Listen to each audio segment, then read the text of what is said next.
How are you all today? Happy Saturday. My name is Plez. Welcome to Scared of Beautiful. Today we are going to get into some Married at First Sight. This is season 13. We're in Houston, and this was episode 12. Is there anyone else? Is there anyone else that have one of the grooms, one of the husbands in particular, doubting, questioning, and sabotaging his marriage? Thank you all for joining me today, the world's greatest entertainer. Hey, girl, Married at First Sight is a trip. It is. It's Quasia. Hey, Quasia, how are you today? DGF 2000, girl, 627, born Parmigio. Girl, I don't speak it. No Espanol or French or whatever that is. I'm Tasha Hunt. Hey, how are you today? Hey, Aunt Bernice, how are you? Sharon, hello, Plez in chat. Janet, Holiday, hello, Scared of Beautiful, how are you? I am great today. It is a beautiful day. Latoya Simeon says, hi, Beauties and Beaus. Mina Hill, hello. Hey, girl. Pretty Mrs. G, again, thank you for being a faithful and consistent moderator. I love you so much, sis, for your love and support. Hello, Beauties and Beaus. St. Hudson, Bree Denise. Hey, y'all. So let's get into it. I don't want to hold you all here for your Saturday afternoon, but we have to get into this last episode. If you all are new to the channel, please like the video, leave your comments. We love interaction. Please subscribe to the channel. And if you are not new here, thank you all for your continued love and support. I really appreciate it. If you didn't know, the family, the community here is called the Beauties and the Beaus. That is what we have here at Scared of Beautiful. We have two small rules. One, we will always be respectful to each other in the comments. So no disrespectful or disparaging comments are allowed. We stay on task. We talk about, for the most part, sometimes we veer off into other topics, but for the most part, we stay on what the discussion is today, which is Married at First Sight. And the second rule is if we do some call-ins, no face, no place on my platform, which just means if you call in and you want to give your 2 cents, 3 cents, $1, make sure you have on your camera. That's it. I show my face, so you have to show yours as well. Y'all, this last episode, it was good. It wasn't really a lot. There was, it didn't need to be 2 hours. It could have been an hour. A lot of these episodes, we could do them in an hour. And I don't watch the show when it comes on Wednesday nights. I DVR it so that I can skip through some stuff. Also, they literally have like 4 to 5 minutes of commercials in these commercial breaks. Ain't nobody got time for that. None. So we're going to start with some of the easier couples this episode. Let's get into the only couple that, for the most part, well, not the only couple, but the best couple so far that I think shocked a lot of people, Myrla and Gil. Like, they are two seemingly well-adjusted adults.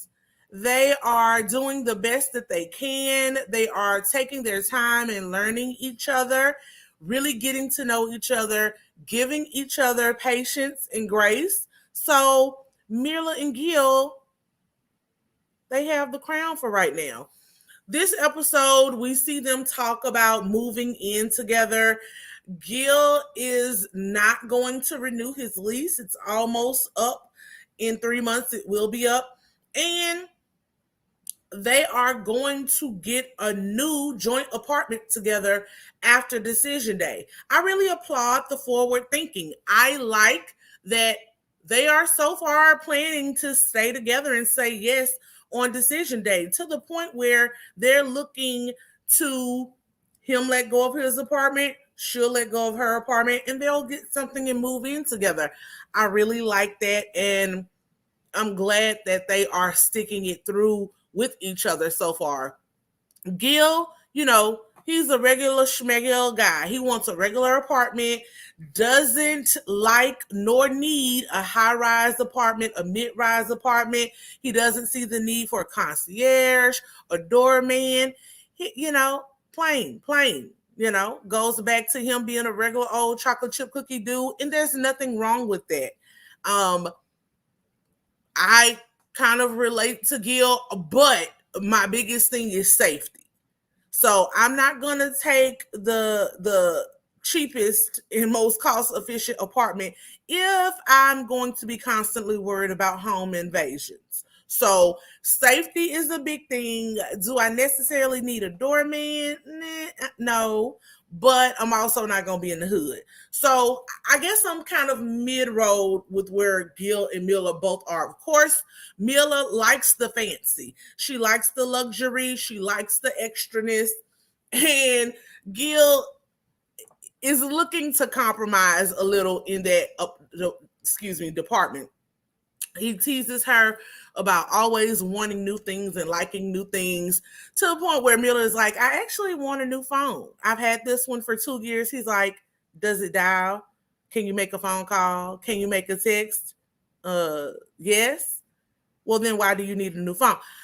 Again, this is where my Myrla side comes out. 2 years in phone years is actually a long time. So I too upgrade my phones every 2 years. If nothing but, as like Myrla said, the camera, the speed, I hate when my internet lags, when whatever I'm trying to do, when the pages don't load as fast as I want them to. So I'm not I'm not an iPhone girl. So Samsung Galaxy, whoop, whoop, Android. But I get a new Galaxy like every 2 years. I gotta have it. So I'm with Myrla on that one as well. But Gil worries that because she always has to have new things, that she will get rid of him when he's no longer new to her. I think that's a bit of a stretch, sir. The girl hasn't even she barely kissed you. You've been together now. This is the 5th week of marriage. You all haven't consummated the marriage. So just because she likes new materialistic things, new shoes, new purses, whatever, doesn't mean she's going to just get rid of you because you're not new. Also, just because she gets new things doesn't mean she lets go of her old things. Her closet was stacked. So, new shoes don't mean throw out the old ones. They just, sometimes just shopping and buying something new is actually therapeutic. For those people who aren't, I don't want to say materialistic, but to people who don't like to shop, they won't get it. But just because she likes fancy material things doesn't mean she gets rid of romantic relationships and even her friends. So look at her interpersonal relationships, Gil, not her need for fancy things. That was a bit of a reach there. Myrla, then the next scene we see her in, she's talking to her friend over the phone, and she explains the whole them moving into a new apartment. She doesn't mind how frugal Gil is because she thinks that he spends money where it's necessary to spend money. The friend is like, you trust him to get an apartment for you all? And she's like, yeah, he knows what I likes. He knows what I expects. And I like that about them. I like that they're compromising with each other and that they're honoring each other's positions when it's something really important. Where you live is important. She thinks Gil is actually secretly bougie himself because he likes the place that he ultimately thinks will be a good apartment for both of them. Then we see Gil's dog come in the frame. He's slobbering all over the place. The slobber goes on the floor. It was a bit much. I like dogs. I don't think I've ever really seen a dog slobber like that. Does that mean he's thirsty or is something going on there, or do all big dogs slobber like that? I'm not gonna lie, that would have been a lot for me. I don't want to have to clean up dog slobber all over the place, although I do like dogs.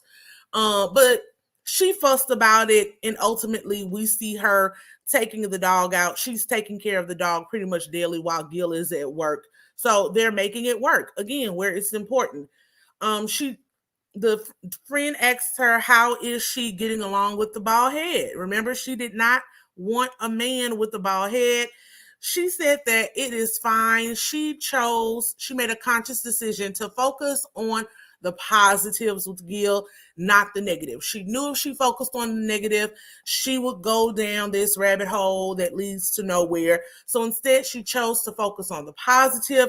And when looking at the positive, she received more than she even asked for with Gil. She loves his heart and his patience. She admits that he is very extroverted and social, and she is not. So they have been having that struggle because he wants to go out. He wants to see friends and hang out at people's houses. One of his friends bought a house. He wants to go over, bring probably a gift as a gift warming. And Myrla was like, nah, can't we just meet him and celebrate at a bar? And Gil's like, why would we celebrate at a bar when he has a whole house where we can, be comfortable, be engaging, actually hear each other when we speak to each other? And her friend cautions her and says, you have to really work on that. You have to work on coming out of your shell. Even if you are introverted, push yourself a little bit, be his wing woman for a minute, because you don't want his friends to think you're a bee. Myrla says she doesn't care if they think she's a bee. She'll be cordial. She'll say, hey, hello, how are you today? And that's about it. Myrla, I agree with your friend. You need to push yourself a little harder, especially if you expect to be with this man for life. You have to engage his friends and family just as you would want him to engage your friends and family. Like, you meet up with your friends, you have your friends over some of the time, even if you only have a small circle of friends. You still have to be engaging. No one wants to be around someone with a snooty attitude all of the time. So I hope that she continues to work on that. The next thing we see with them, Gil is with his friend Christian. Y'all, Christian is fine. I just want to say that I like Christian. Yeah, Christian is Christian. He's a good look. Gil is overall very happy with Myrla. He is still concerned about her materialism and the comment where she made that she will not change her lifestyle for anything or anyone.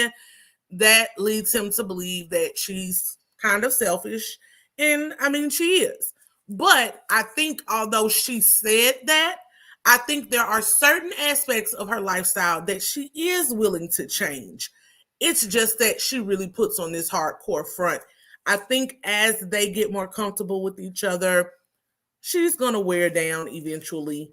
Gil tells us how Myrla has grown in her relationship with Hype, and then production gives us a little montage of her taking Hype out for his walks, taking him to the dog park. She has embraced Hype to the point where she now wants her own dog. She has asked Gil to get her own dog, and that was a really good revelation. I was like, girl, see, if you just open yourself up, if you let yourself be a little bit inconvenienced, you don't know what's on the other side. Like, a lot of us say, we have to have this, we have to have that. At the end of the day, perfection is really not there. So you really have to rank what is most important to you and what you really want your life to look like. And I think at the end of the day, because Myrla has a really good career, is positioned well financially, the only really piece of her puzzle that she was missing was companionship. And she has lowered down some of her walls to allow that companionship in her life. So far, so good. I hope it continues with them.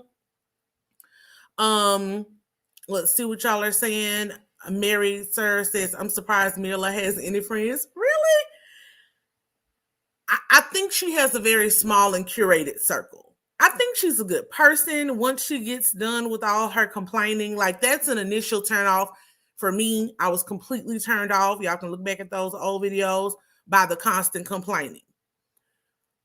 I think if she can calm that down, because here's the thing, what comes up does not have to come out.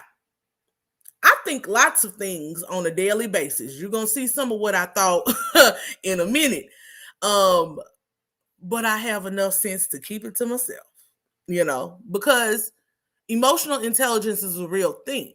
You have to work on self-awareness to know, even if you don't mean things a certain way, you got to be aware of how your words and your thoughts are perceived and received by other people. So you may be joking, you may be super sarcastic, but everyone does not know how to read sarcasm, snark, wit. And honestly, that's not necessarily everybody else's fault. You should not necessarily be snarky and sarcastic all of the time. And it trends negative. Don't be that person. Like, don't be the butthole just to be the butthole. Even if that's like who you are, like, just don't fake it. But it doesn't have to come out. Like, you can think it, you don't have to say it. Not a good look. Bree Denise says, I think that Gil needs to compromise for Myrla. We never hear Myrla say anything negative about him, but Gil is consistently making passive-aggressive comments about her. I would absolutely agree. I agree. Pretty Mrs. G says, Beauty and Veronica Barnes, find a seat. There's room in the front row. Oh, hi, plez. Hey, Veronica, how are you? All right, y'all. That was them. I like it. I like where they are going. Next, we're going to get to Rachel and Jose. Rachel and Jose, they are doing it. They have kissed and made up for all intents and purposes from locked out gate. They are trying to turn a new leaf and move forward in their relationship beyond that incident. And I applaud Rachel for finally accepting Jose's apology the last episode and trying to let bygones be bygones and move forward. With this type of situation, sis, definitely forgive, but please don't forget. Because Jose has some concerning characteristics. And definitely seems to have a high propensity to be controlling. And that's just going to be a big concern if they move forward, especially when you consider pooling finances and moving in together. People do use finances and bank accounts and things to control and abuse their partner. So I pray that she really sticks to her guns about maintaining a separate account of her own that she will always have access to. Because as I've said before, I firmly believe if this had been beyond decision day and they were living in the same house and that same incident happened, he would have locked her out and probably called and canceled all of the bank cards. I don't put it above him. Like, that little man has issues. But the first thing we see them in, Rachel is making breakfast for her and Jose. She talks about how much she hates cooking. She does not like cooking, does not enjoy it. Look, I am a Rachel. I can cook. I cook very well. I'm not one of those people who is like, oh, I love cooking. It relaxes me. It's my favorite pastime. No, not so much. I also agree with Rachel in the sense of that, like, cooking takes such a long time. For me, it does. And this is something that started when I was a little girl. My mother would make red beans and rice. Love her red beans and rice. Like, it's the good red beans and rice. Like, when I got to New Orleans, the places that I would go that did red beans and rice, they would give you like the red beans and the rice, and then the sausage would be on the side, like this little salty link of sausage. I don't like that.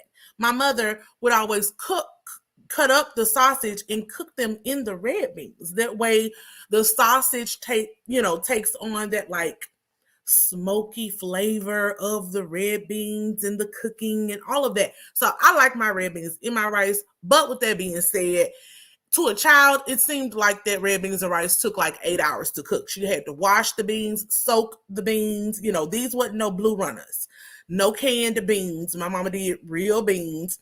And also, this was before the slow cooker, pressure cooker time. So thankfully today we have lots of tools that can make cooking much faster. But I have to be honest and say that cooking is not my favorite thing. So I see you. I'm here with you, Rachel. Although what you said next, I was like, okay, girl, no, not like that. So she said she hates cooking so much to the point that she prefers most of her meals to be microwavable. She does not want to sacrifice her sleep and wake up 30 minutes earlier to cook fresh eggs. She would rather have microwavable eggs. I'm not a breakfast person, so I don't identify with that struggle at all. However, when I do want scrambled eggs, I want scrambled eggs. Or how I guess maybe they like them over easy, however they like them. I only like scrambled eggs and or an omelet sometimes. So yeah, I'm willing to get up and do the scrambled eggs if that's what I really want. I don't want microwaved eggs. That's just disgusting. I don't even like the eggs in the carton. Like, no, crack the egg, whip it up, flip it a wrist and scramble them. That's me. So Jose was like, I can see that being a legitimate turnoff for a husband or another, a spouse, either way. If someone told me that they wanted to microwave their eggs and would not, go to sleep earlier so that they can wake up earlier to get some fresh eggs, I would look at them sideways as well. The next thing that they talk about are their firsts, all the things that they want to do together, which is their first time doing something. And I'm a big fan of that. There are certain things that I have not done yet in my life. I'm not saying I'm going to hold off on them forever, but there are some things in traveling and places that I want to go that I haven't been to yet because I want to reserve that for hopefully me and my future spouse. So I like that they have some things that they've never done before that they're able to enjoy together as the first time. That's really, to me, part of what relationships in life is about, making memories together, making a life together. So they say, they're excited to go to their first baseball game and things together. Then they start talking about traveling. So Rachel is excited to potentially travel to Europe with her husband. This will be her first, not her first time in Europe, but her first time as a couple. It's one thing to go to the Eiffel Tower with your mom and them versus going with your husband. So she's really excited about that. As we know, Jose is the budget and finance Nazi. So he is not really, Europe is a bit much. I'm sure in his head, he was immediately calculating round trip airfare for two, hotel for two, food for two. He immediately went there. You got to let that go, Jose. You can't take it with you. There has to be a good balance between living life and building, wealth, finances, investments, all those things. So he counters and says that he wants them to take their first road trip to Texas. Y'all live in Texas. Mm-hmm. Yes. He says, well, Texas is huge. It is.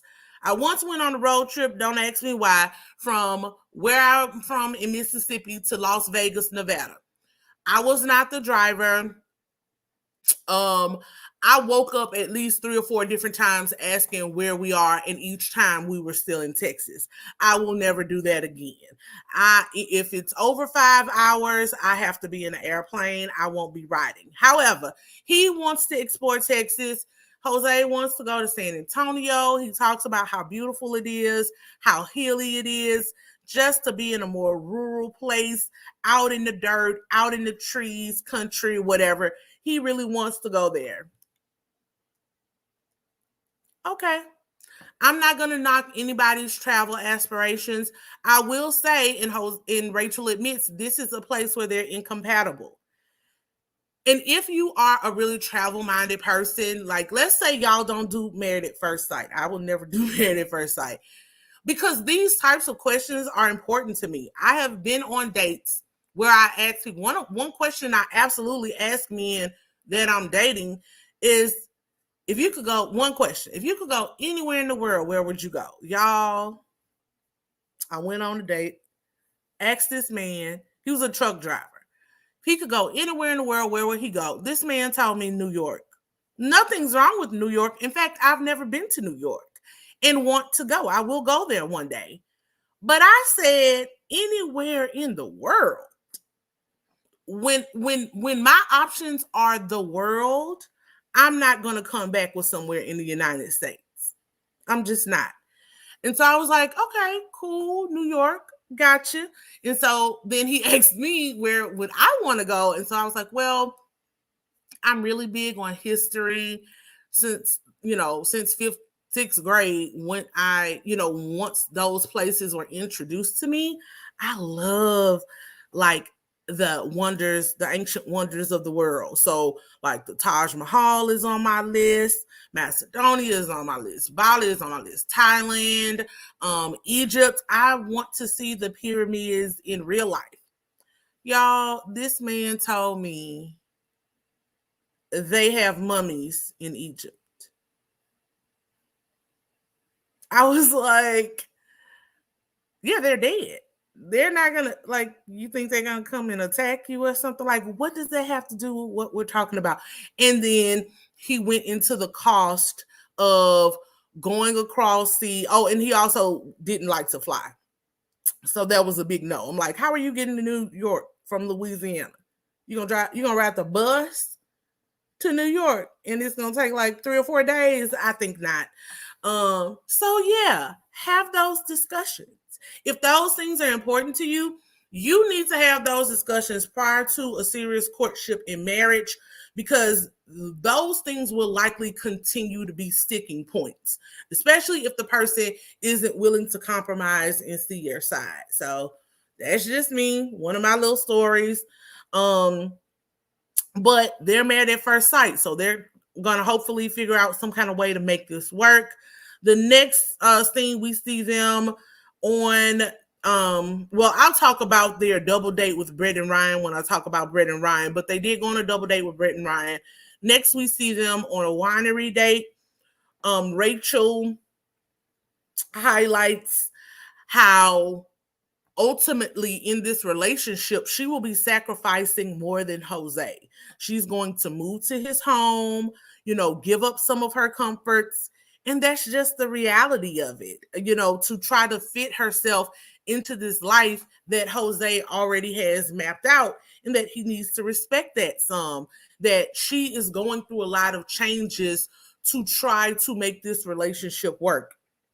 She then explains, because she's a teacher, she has summers off, and idle mind is the devil's workshop. She does not want to be at his home bored all of the time.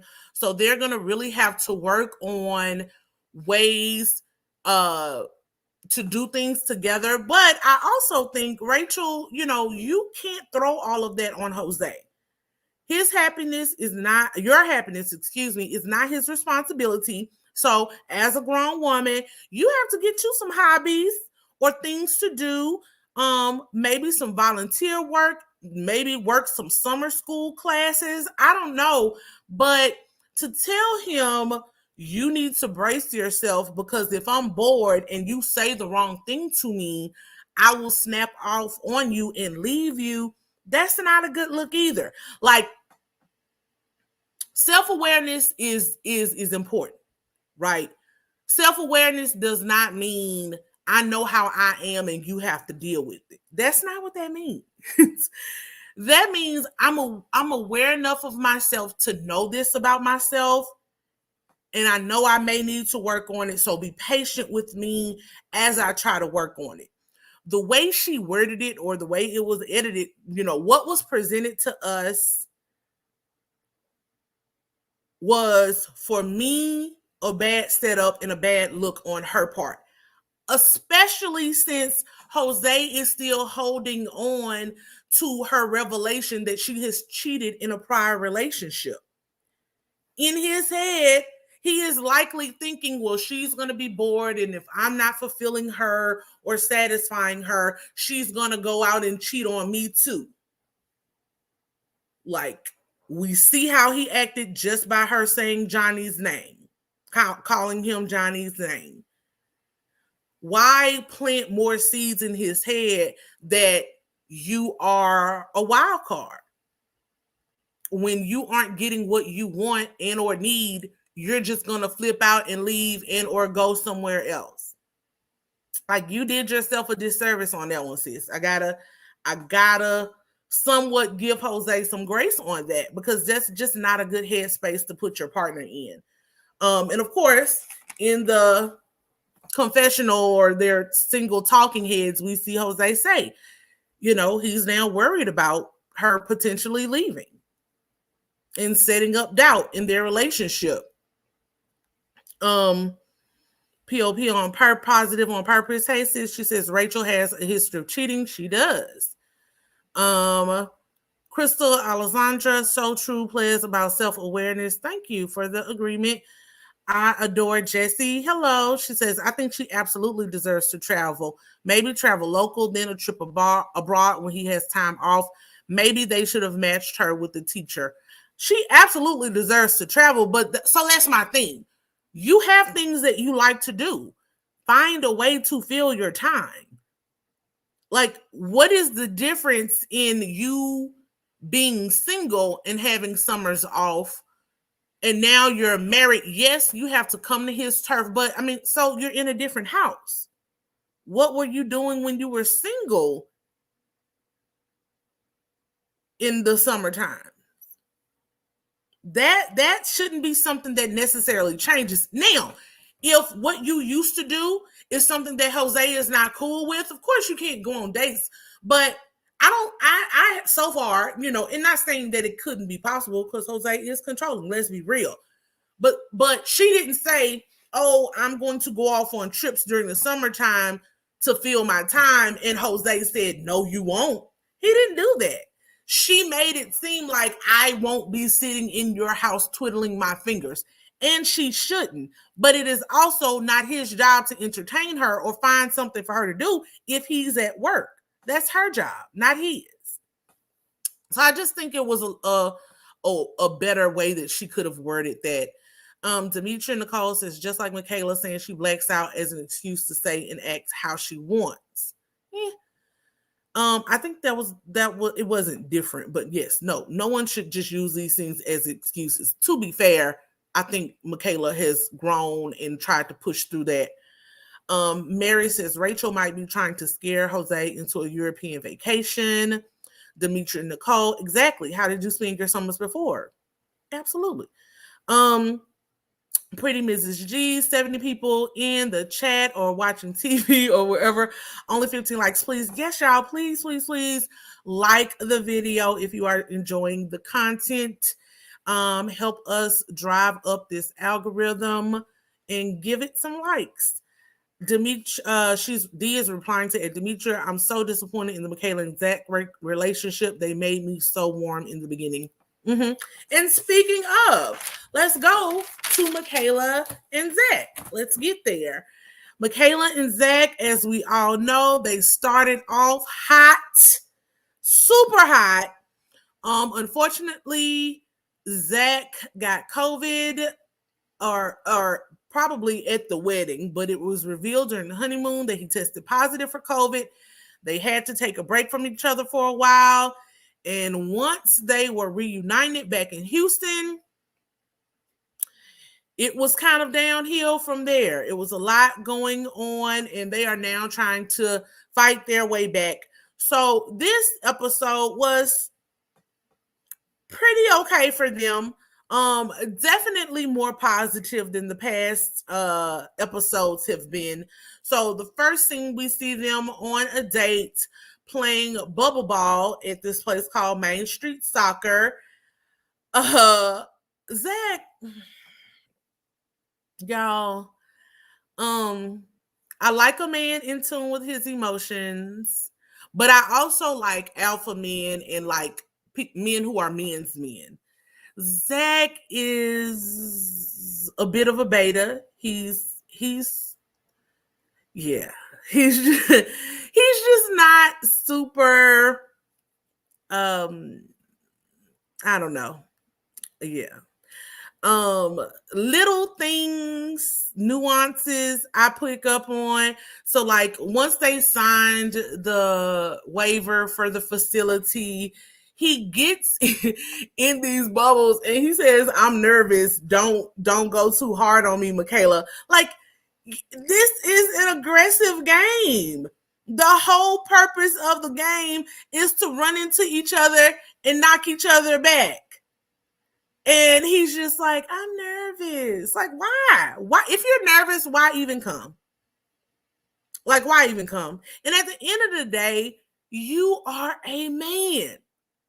You likely have more brute strength than she does. And as they played, at least the clips that they showed us, he ended up knocking her down more than she ever pushed him down.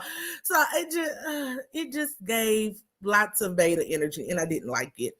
Then they do this bet over who kicks the soccer ball in the goal. Whoever loses has to do dance moves in the bubble. Michaela lost. He told her that she had to Dougie. Then he criticized her Dougie. I actually thought the Dougie was pretty good, considering that she couldn't really move her hands and her shoulders in that big bubble. And I saw how she was trying to move it down to her legs and said so. Michaela, although this man will not applaud you when you are trying to do things and engage and be better, I will applaud you, sis. A for effort. You really, were present and tried to, go along with everything that was going on in that moment. They get done with the game and they sit down and they talk about their happiest moments in marriage. And here's just another piece of why the majority of the men that they chose this season, I don't. Most of them need to get into some serious therapy because they have serious issues with perfectionism and being super selfish. They need constant validation and approval. And this is just not what's expected of well-adjusted adults. Michaela says her happiest moment was when she saw him after the honeymoon and they were reconciled. She's always affirming how handsome he is to her and how much she loves to see his face.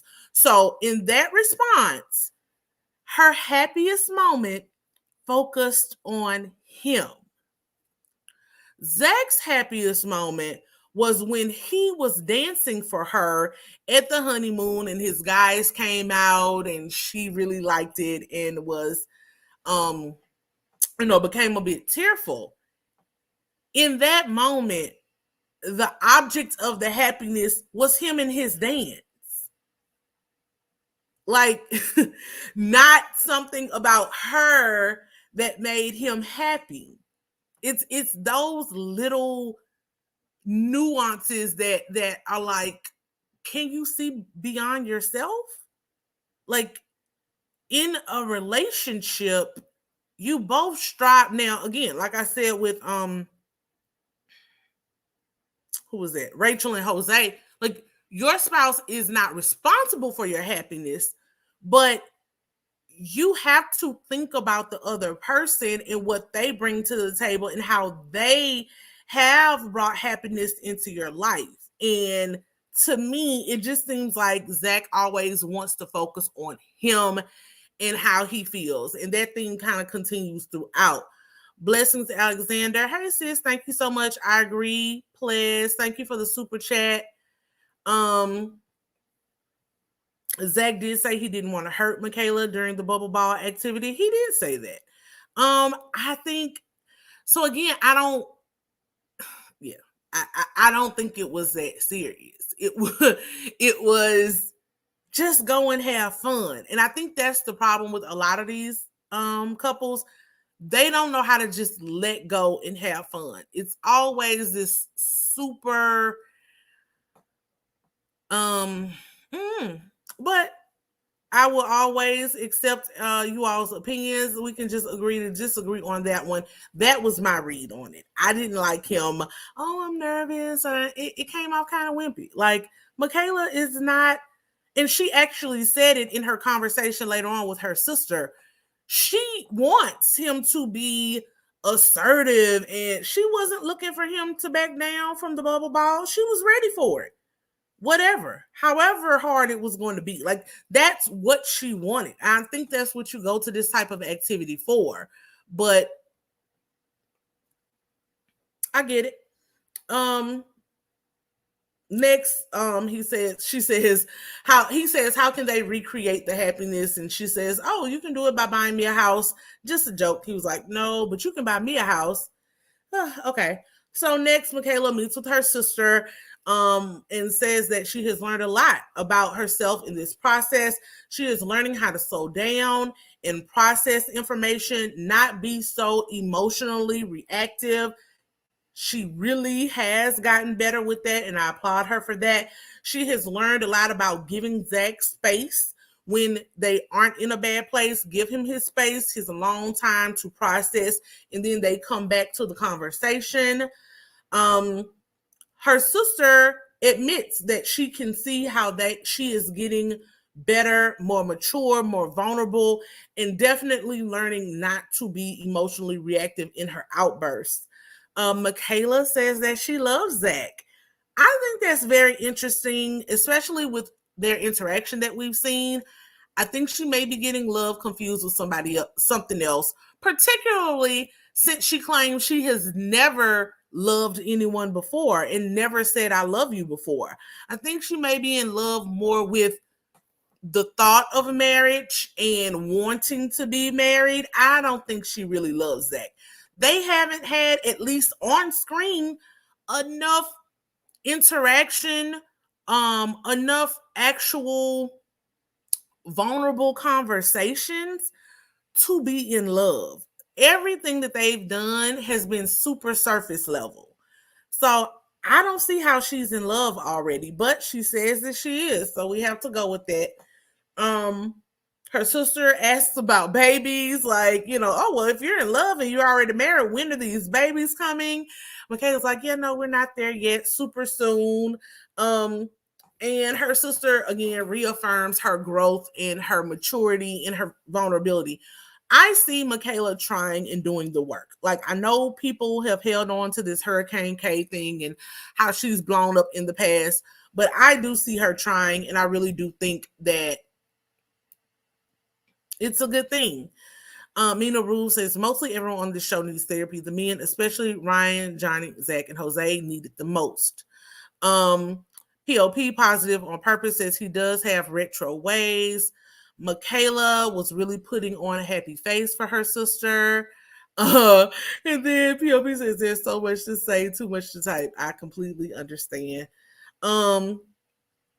Next, we see them meet up at the apartment to do a scrapbooking and crafting activity in the home. It was so funny because they got out I can't think of the name right now, but the ruler and everything that you get out to make sure that your pictures are straight. To hang up a picture of the vows that they made up and recited to each other on their wedding day, and then they chose to hang it sideways. I didn't like that. The leveler. I'm like, what's the point of getting the leveler out to make sure it's straight just to hang it crooked? And I think it is like some underlying sentiment about the state of their relationship in their marriage. Like, baby, that's hanging on by the nail that it's stuck up there on. That is hanging on by a cliff. So yeah, then they start scrapbooking. Again, it was just little things. It's like she encourages his creativity. She really applauded his page when he was finished with the scrapbooking. And he looked at her page and was like, your page is boring and it sucks. And I'm like, this woman can never do anything right for you. But okay. Then they next do a poem for each other using each other's names. They take the first letter in their each letter in their name and write a poem about it. It was a really cute activity and gesture. Michaela's again was very complimentary to Zach, very hopeful about their relationship overall. Zach took his more as a joke. It was funnier, but he does end it by saying that he loves her always and for the rest of his life. He does affirm her a little bit. He says that he liked her poem more than he is, and she's like, well, I like yours more than mine. It was a cute, flirtatious moment, and I hope that they continue to grow in this way. I just want I want Zach to really open his eyes and see the effort that Michaela is making. I think a part of him is still very guarded and very cautionary, as he has a right to be. But I just I want both of them really to get out of this mindset of where everything has to be perfect, has to look a certain way. And again, these guys, as someone already said it, Zach, Jose, Johnny, especially, we'll get into Johnny in a minute, and Ryan really expect perfection when, in my opinion, they operate in mediocrity. I don't see any of these men doing anything exceptionally well, but they expect their wives to constantly walk a certain line and be on point and be there for them and be present with them and be emotionally and romantically over and beyond for them. And I don't see them doing the same. So when you want certain things in a relationship, you have to put it out as well. Most women are super reciprocal. How you make her feel, how you encourage her, she's going to give that back. And more importantly, you have to have those hard conversations. I don't know, y'all. This is a lot. D says, quiet as it's kept, Michaela could have gotten pregnant during the escapades on the show. Okay. Zach did say he liked Michaela's poem better than his. Yeah, I said that. He does. He did say that. Eventually. He got there. I hope he continues in that vein because he needs to. Next, let's get to Brett and Ryan. Y'all, this is hard to watch. And I really do blame the show for this. Like, contracts are one thing, but there should be a point where people are able to walk away without penalty, because dragging it on is emotionally and mentally abusive to the partners who are receiving the brunt of this. Brett and Ryan just need to be allowed to split up and go their separate ways. One thing with Brett and Ryan, though, is that they have affirmed that there are 2 bedrooms in these apartments.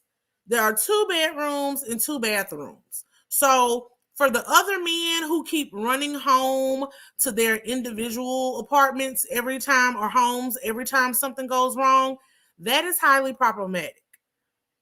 I don't know if they're cheating or if they have someone else, but production should not, if there's no like physical violence going on, go sleep in the other bedroom.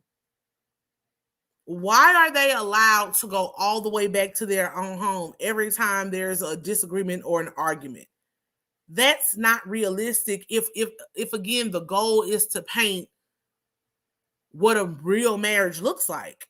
It's not realistic that you have a separate house that you go to every time. I mean, unless you run into your mama's house. But that's one thing I really don't like and didn't understand with all of them, really. Jose, Bao, Zach, I mean not Bao, Johnny, Zach. Why are you going all the way back to your home when there's a second bedroom that you can go sleep in? They're not really trying. They're not really doing the work. The first scene we see with Brett and Ryan, Brett is meeting with her friend. Okay, so again, I'm finna give y'all a a glimpse into my mind that sometimes is super critical. And I noticed like the weirdest, smallest things. So when they were meeting, all I could focus on was how dirty and nasty these floor cushions, these seat cushions were. Like, I would not sit on those swings. Those swings look like they had all of the dirt, the grime, the mildew, the mold, the cocoa roll panorama that we're in. Like, it was all kind of germs and bacteria on these seats. And it was very distracting to me. The other thing was the friend's knees. Like, Sissy's knees were super red. I don't know if there's sunburn, rug burn, what, but it bothered me. And I really couldn't focus on their conversation because I was so turned off by those swings. However, I will say that Drink looked really good, and her manicure and accessories are on point. Sis is fashionable and I like it. But I'm like, knees out when you have clearly had heart. I don't know what was going on with those knees and those seat cushions. I would not have sat there. I'm sure there were other options. But yeah, Anyway, Brett is talking about how the marriage is going, which is basically nowhere. She's trying to move past her doubts, but she can see that Ryan is pulling away. She also knows that it's not just a physical disconnect. And I've said this before. Part of it is just her, he doesn't think she's a quote unquote supermodel. But also part of it is a lot of her personality. And again, it's not to say that Brett is a horrible person, because she's absolutely not. I love Brett. But Brett does have high anxiety, which you can tell has put Ryan off from the beginning. She's not really open to trying new things. That started on the reception when she didn't want to really dance with him. Then it went into the honeymoon with the airplane, and then the excursion with the manatees. I can see how those things can be off-putting. And if you already have a man who doesn't want to do the work, he's never done the work in prior relationships. So he can't see past himself and his wants and needs to try to push through and find ways to comfort her, to make her feel safe and secure, or even to maybe have the hard conversation of, I can see you have a lot of anxiety. Are you in therapy? Have you ever been to therapy? Have you considered some Xanax? Like, it's a lot managing that energy of someone else all the time. And I can see him being burdened by that. I also can see that, I love Brett. I think she's a gorgeous girl, but she's also admittedly a tomboy. I think Ryan wants a more worldly woman, a more graceful woman, a woman who wants to, dress up and seduce, or just that whole graceful kind of feminine energy. I think I've talked about it before. Maybe Brett could read The Art of Seduction and do other exercises that opens herself up to more feminine energy. Even when they went on the date for the tantric sex, she kind of giggled the whole time because she was uncomfortable. And again, That is her, and there's nothing per se wrong with her, but it's not a match for Ryan. And everything she does is a turnoff. And Sharon F says Ryan is selfish and superficial. I agree. He is selfish and he is superficial, but he can be those things. You know, I think he needs to change, especially the superficiality and the selfishness. But this is his pattern. He's not willing to see beyond himself. He's just like a lot of these other men on this show. He wants a ready-made woman.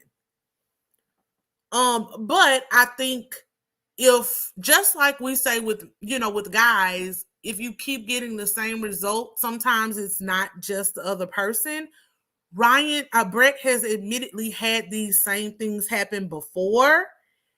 And I think there is some introspection that she needs to do to see where she can better herself, not for Ryan, but for her, and to get the life and the mate that she says that she wants.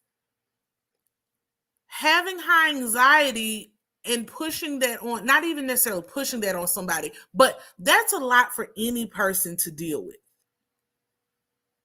A lot of men will say, once they view a woman as like a homegirl or like the just like, oh, she's cool to kick it with type, they don't see them in a romantic light. And I think that's where they are. He just doesn't see her in a romantic light, and for other issues that we'll get to when we see him talking to his sister. So there's more than just the physicality of she's not my type to look at. It's also a little bit of their personalities just not meshing. Zach and Ryan, next we see them in the gym together. Zach is very straightforward, gives Ryan great advice that Ryan really needs to adhere to, that he needs to be direct with Brett. He needs to tell her exactly how he feels and quit beating around the bush. Both of them, both Ryan and Brett, really need to work on their communication. Next, we see them together on this double date with Ryan and with Jose and Rachel.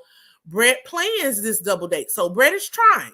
She's trying to get out of her comfort zone. She's trying to think about things that Ryan likes to do. She plans this really athletic, competitive date for them where they're at this obstacle course. However, more of what I mean when we talk about Brett's personality, she's very self-deprecating. She downplays herself and her abilities to get through the challenges on the obstacle course. Now, this is where Ryan is being a butthole, in my opinion. If you hear your woman say, I don't think I can do it, you, as her man, as her partner, should step in and say, yes, you can, girl. I believe you can do it. Go for it. Rachel and Jose were cheering that girl on and encouraging that girl way more than Brett was. He just stood there with that little goofy, aloof, grin, smirk, whatever on his face. And that really bothered me. That's what I mean about him not pushing himself, him not thinking outside of himself. He's telling the one-on-one, the talking head, the confessionals, that he really liked the date. He's really happy she planned the date. And he's just sitting there taking in what he can get from the date. He doesn't care if she's enjoying it, if she's trying to push herself out of her comfort zone. So we see her doing it. We don't see Ryan doing it. And he doesn't try to help her with that. You're supposed to help your partner with things like that.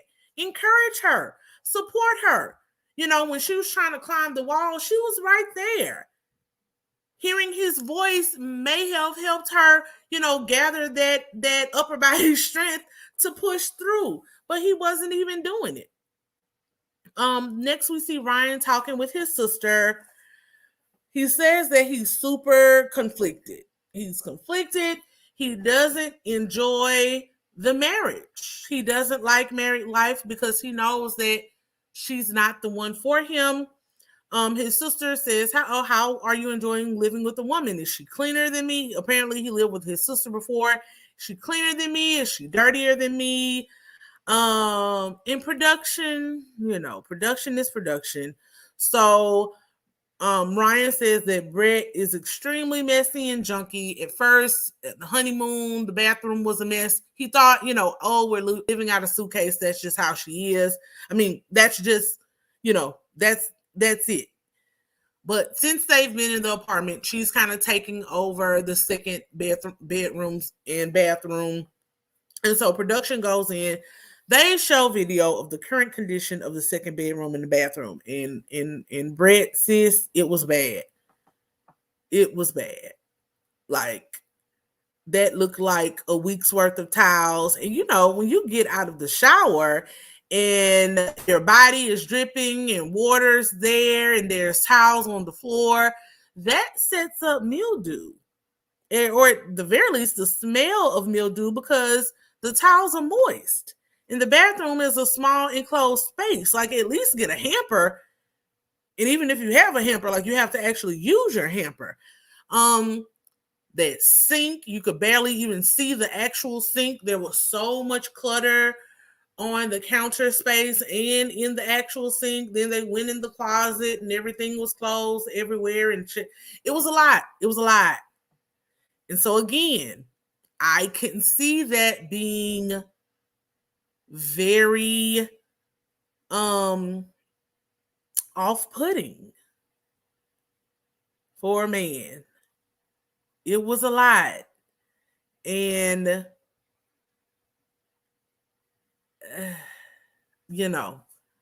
Ryan needs to stop beating around the bush and honestly communicate. There's a way you say it. Don't go at the girl saying you nasty and junky, but there's a way to say, hey, I really need you to pick up more. He also talked about her putting clothes in the washer and then the next day they're still there. So I think he reads that as a bit of laziness. I also think Brett may be a little bit depressed and may have been dealing with long-term depression, because this is the type of things that we see with someone who has long-term depression. So again, I think she may need some help and doesn't really know how to say it or ask for it. And Ryan isn't trying to do it. He's walking on eggshells under the guise that he is protecting her feelings, but you can feel the energy. And most times, most people, even if they have high anxiety, will respect you more if you're just straightforward and honest. Again, with tact, but get it out. So again, this is the second person now. First, Zach has encouraged him to be honest and direct with her. Next, his sister says you need to be honest and direct with her. She also asked him if she was a supermodel, how would he feel about dishes in the sink then? He, here comes this superficiality part again. He says that if she was a Victoria's Secret model, he would do the dishes with a smile. I don't think he would. I think he's capping. And they didn't show the sink, so I don't know if the dishes are an issue. It is all of that other stuff that she has going on. But his sister does let us know that, like, she's disappointed. She wanted this to be something that Ryan really worked on and worked towards. And she's disappointed that there has been no progression in their marriage. Ryan says that Brett is a good person. She's very competitive. But he doesn't like how high-strung she is. His sister, again, encourages him to be honest and lets him know that he's doing more damage than good. And he is. Spit it out, get it out, let the lady know what's going on. But the hemming and hawing is not helping either one of you all. Next, we see Brett and Ryan together. They finally sit down to try to have a conversation. We see that Ryan's dog has eaten some of Brett's condolence flowers for her dog dying, Baxter. Ryan tries to tell Brett how he is struggling. He said his sleep is an issue. So now we learn that he has been sleeping on the couch this whole time. He hasn't actually gone to the other bedroom because, again, he felt like he was protecting Brett and her feelings. He felt that going to the other bedroom would kind of cement that they don't have a path forward. But he wants to move to the other bedroom and he can't force his feelings for her. He thinks she said, well, have you even been open? He says he was open in the beginning, and then since then he's been fighting himself.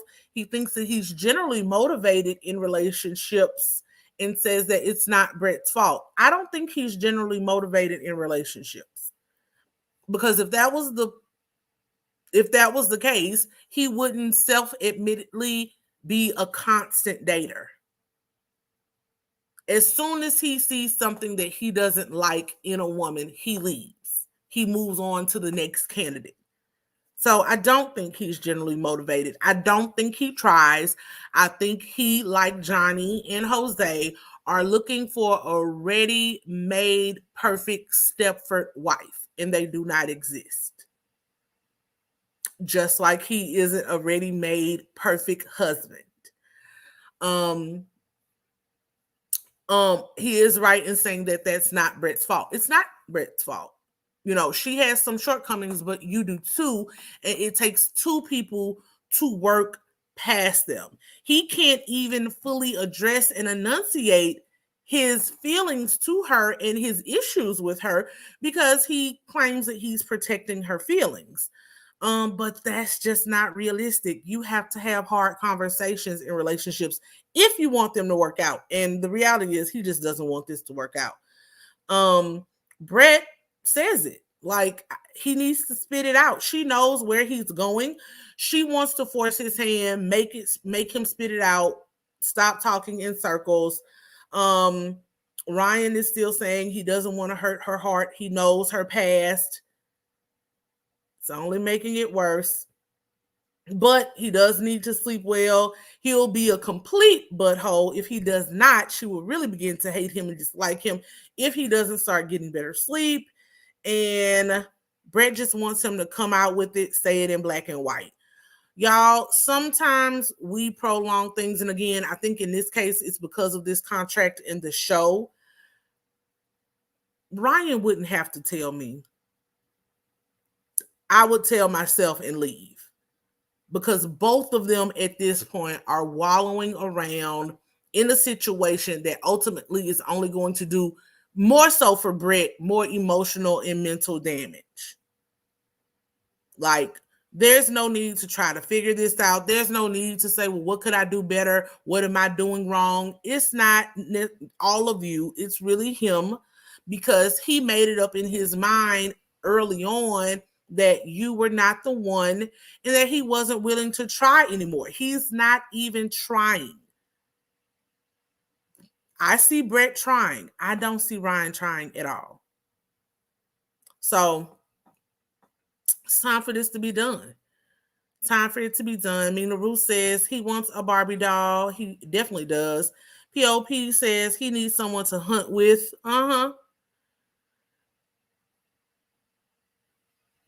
Hey, Sinitra. I didn't see you in here, girl. Hey, how are you? Thank you for joining me this afternoon. But yeah, y'all, this is one of the two relationships where, and of course, everything that we saw last year with Chris and Paige, where these people need to be able to walk away from this show. It's just too much. When it's something like this, and they've been at a stalemate now for over half of the marriage. I think he quit trying after the honeymoon, honestly. So just let it go. Or do like what they eventually did with Chris and Paige, film the individuals.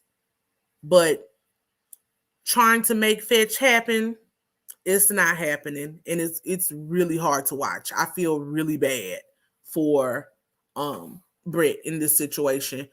Heather's Passion Academy says Ryan looks like a wet otter needing grooming. Yeah, he thinks Brett is unattractive. Girl, I have never heard such a descriptive read, but actually on point. Yes, that's what I mean. These men keep expecting perfection and they offer and operate in mediocrity, looks wise, emotion wise, finance wise for a lot of them. Like, stop it. Romance, all of these things, all of the things that they're asking. I have not seen Brett make a romantic gesture Ryan make a romantic gesture to Brett, an intimate gesture to Brett. He did do the little scavenger hunt, which led to her finding a gift card to Lululemon, but that was a gift. Maybe her love language isn't gifts. And getting to love languages, let's get to the meat and potatoes of this episode, which was Bao and Johnny. Bao and Johnny. Bao and Johnny. Yes, yes, yes.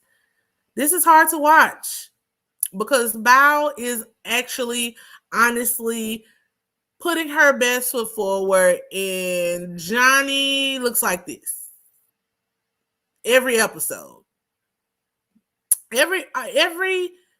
Pretty much every episode, we have seen Johnny having a temper tantrum.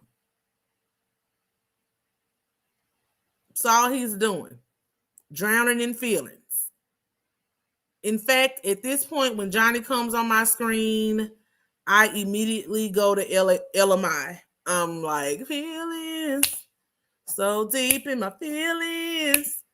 That should be his theme song. Like, they play his life story, that would be it. Like, that is all I see with Johnny. So they start the episode. We get back to him blowing up outside of the restaurant and going outside to tell Jose that Bao was lying. She does not cook gourmet meals, blah, blah, blah. Well, interestingly enough, when we start this episode, guess what they're doing? They're cooking. And it looked pretty gourmet to me. Look, if you have over like 5 different ingredients and seasonings and all these things going on, and you're running between 2, 3, 4 pots, that's pretty gourmet to me. Like, that is not, this girl is getting good quality, healthy meals. She is not throwing together spaghetti and noodles. Not that there's anything wrong with that. Look, you cook what you cook and you feed your family how you feed your family. I'm just saying, the girl is putting in work when it comes to where the kitchen is concerned. And we've seen her do this consistently in other episodes. So whatever. They talk about what they like doing together. So she says she likes doing chores and bedroom activities together. And look, this is nothing new. We know Bao is super practical. She is, what you see is what you get. Oh, what do I like doing jointly? I like doing chores. I like doing bedroom activities. Now that she has a husband, she doesn't have a need for her. Well, she doesn't utilize her goodie drawer as much as possible. That's something that she keeps for herself. Johnny wants to be in on the goodie jar. And so here's the thing. What I talked about yesterday in the grab bag, go check it out if you didn't see it. But one thing that I talked about there pertaining to some stuff that happened on Love and Marriage Huntsville is the need for autonomy in relationships. Now, again, this was a red flag that the experts ignored, but Johnny said he was very needy.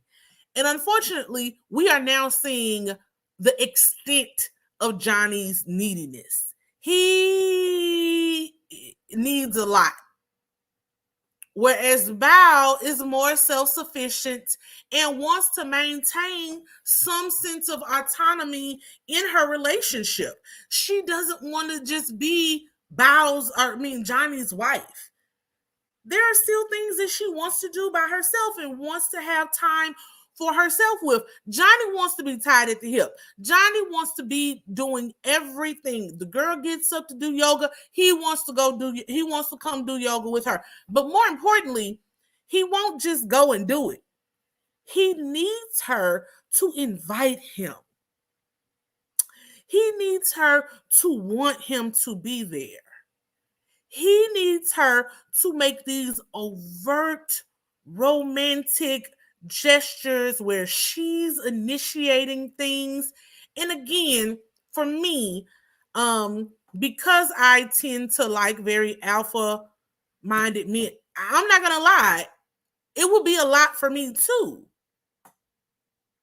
Because yeah, I need you to go hunt or fish or do something with your guys. I need you to go out and have your time, and I do and have my time. And then we come back together and we do things together, but we don't have to do everything together. So, this is the basis of their issue. The basis is Johnny's fundamental selfishness, his over romanticized idea of marriage, his neediness, and his lack of being focused in reality, his perfectionism. And a lot of that is trauma based. It is a trauma based reaction. Excuse me for 1 second, y'all.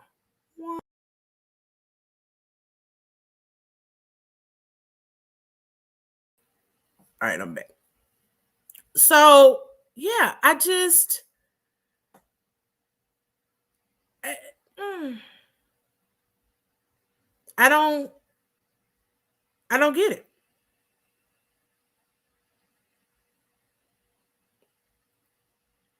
I don't get how he doesn't see anything that she does and manages to make this relationship all about him at all times.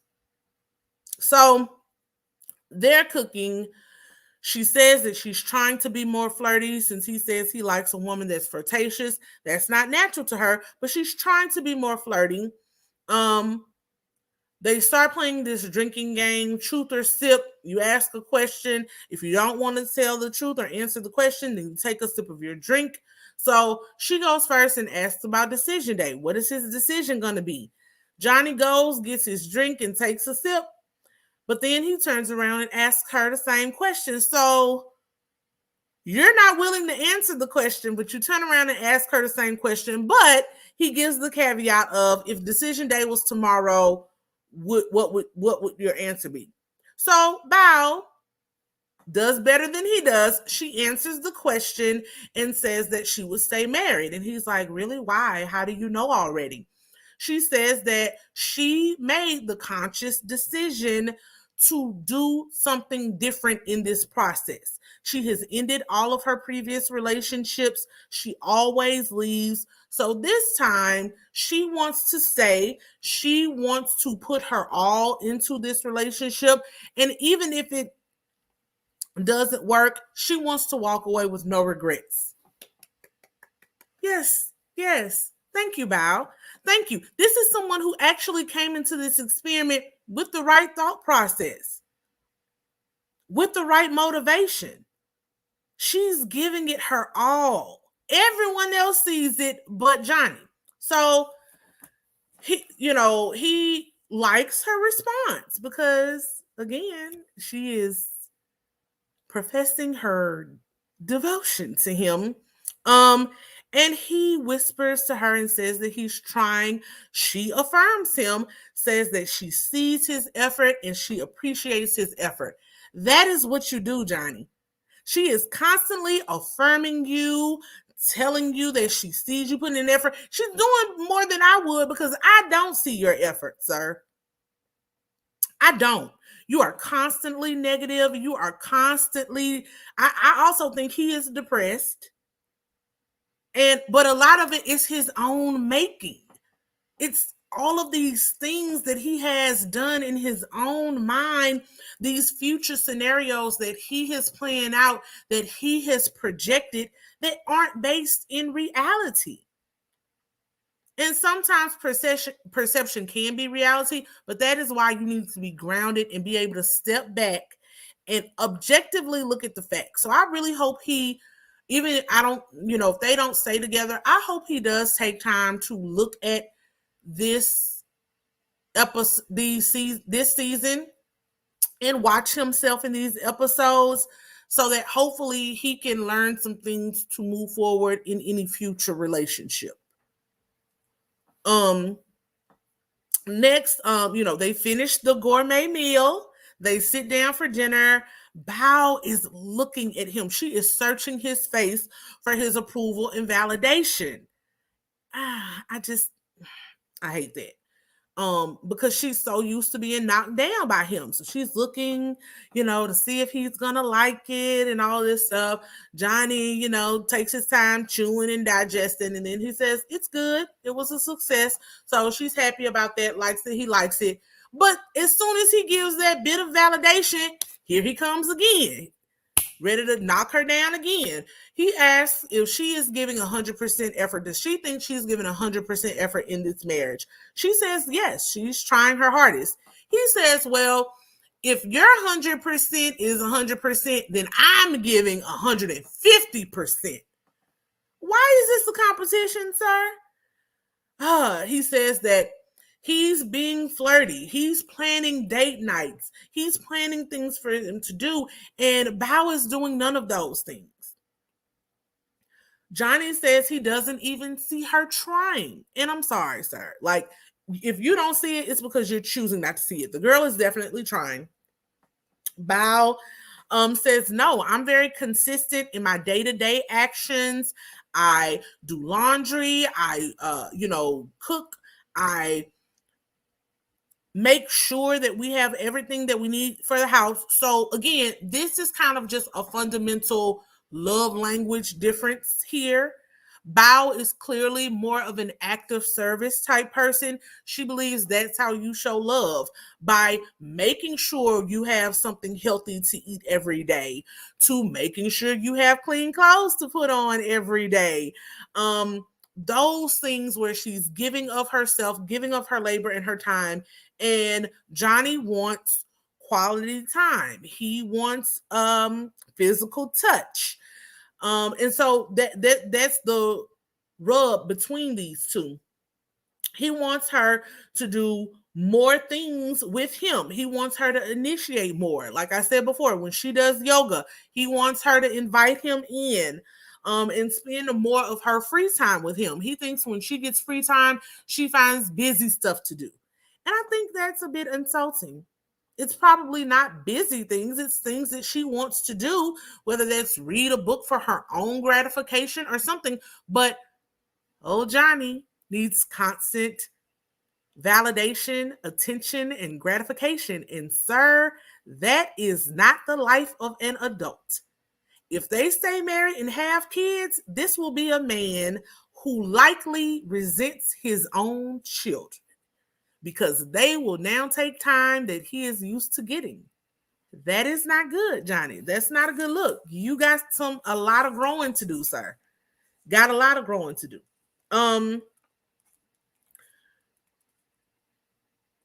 Then he walks away from the conversation because he's not liking her responses.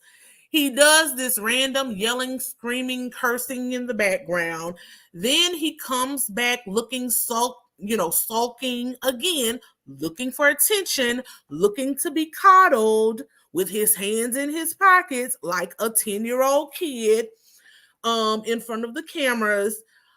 Y'all, he's unhinged. And it's so funny how I hear people talk about Michaela and then they don't see it in other people. Johnny is basically the same thing that Michaela is and or was, except Johnny isn't even trying to get better. This is at least the fourth outburst that we have seen from him in this same type of situation. When he doesn't hear what he wants to hear, he yells, he screams, he pouts, he curses, he stomps off to his room.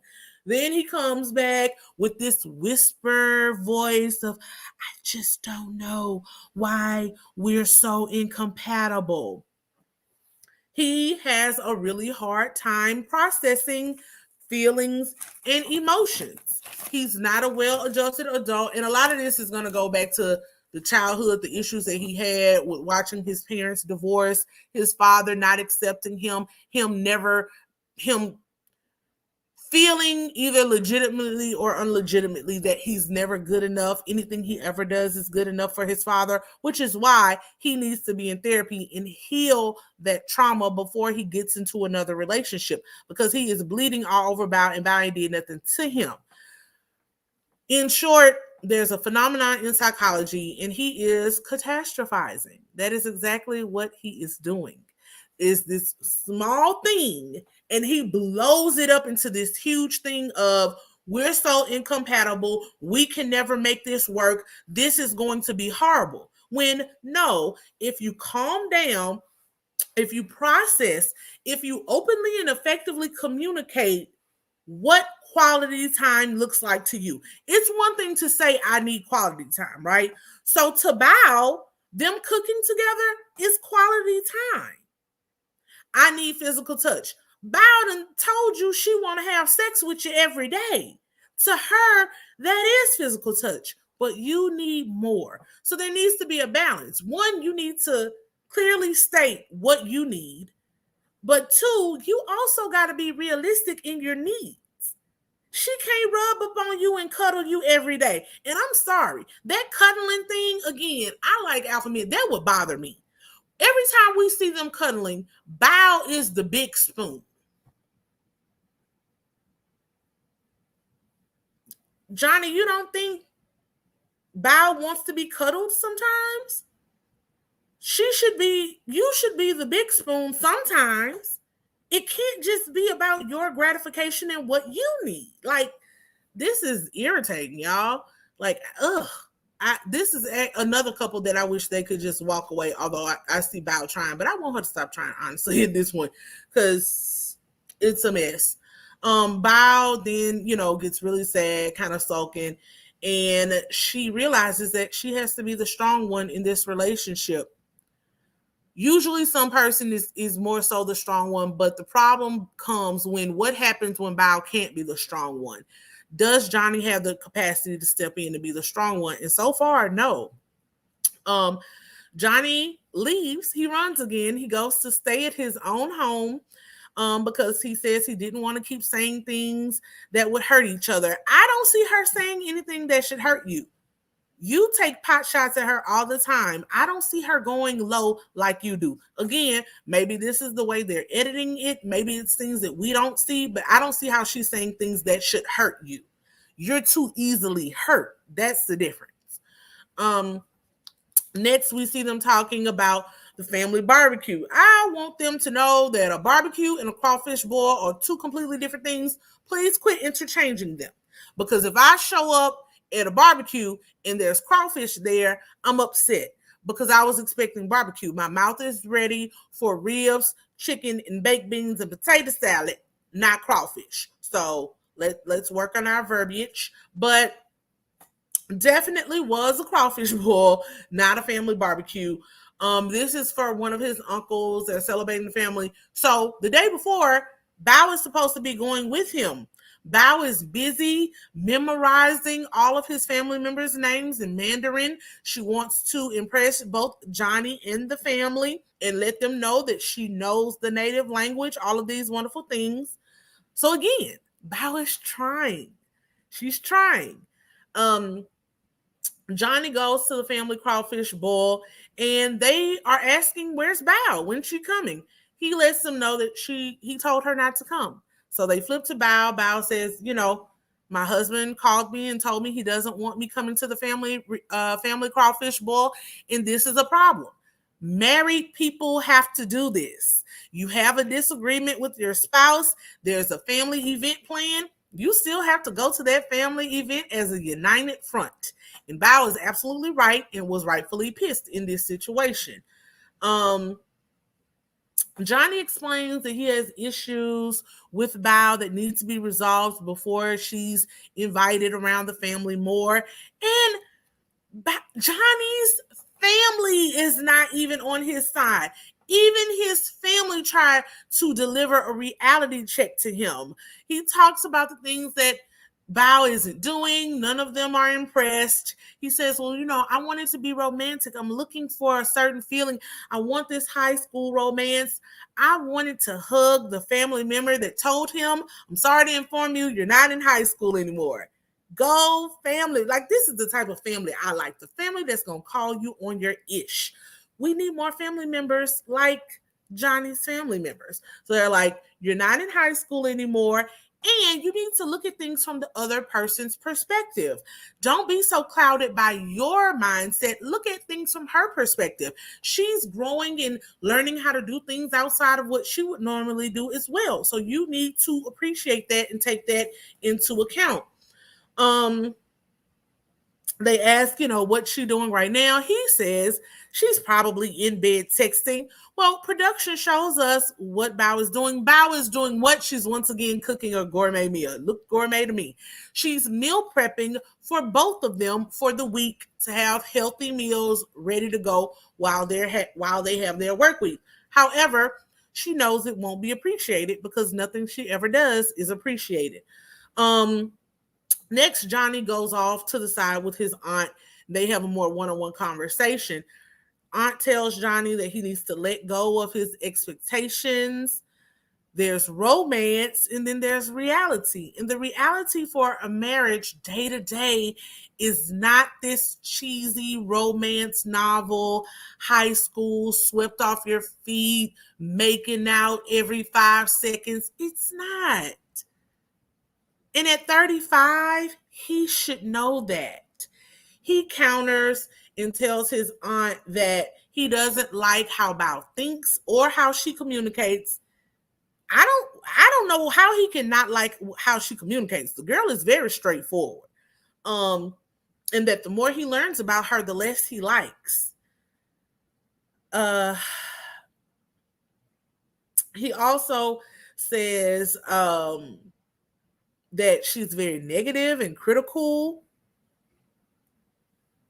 I didn't see that. No, excuse me. I think Bao said that Johnny is very negative and critical of their marriage, and is ruining what could be a very perfectly good marriage. And he is. He's unnecessarily negative and critical. There's a way you frame what you need without downplaying everything that someone else is doing. She's doing things. It's not the way you receive love, but she is doing something. And she's not lying about the things that she's doing.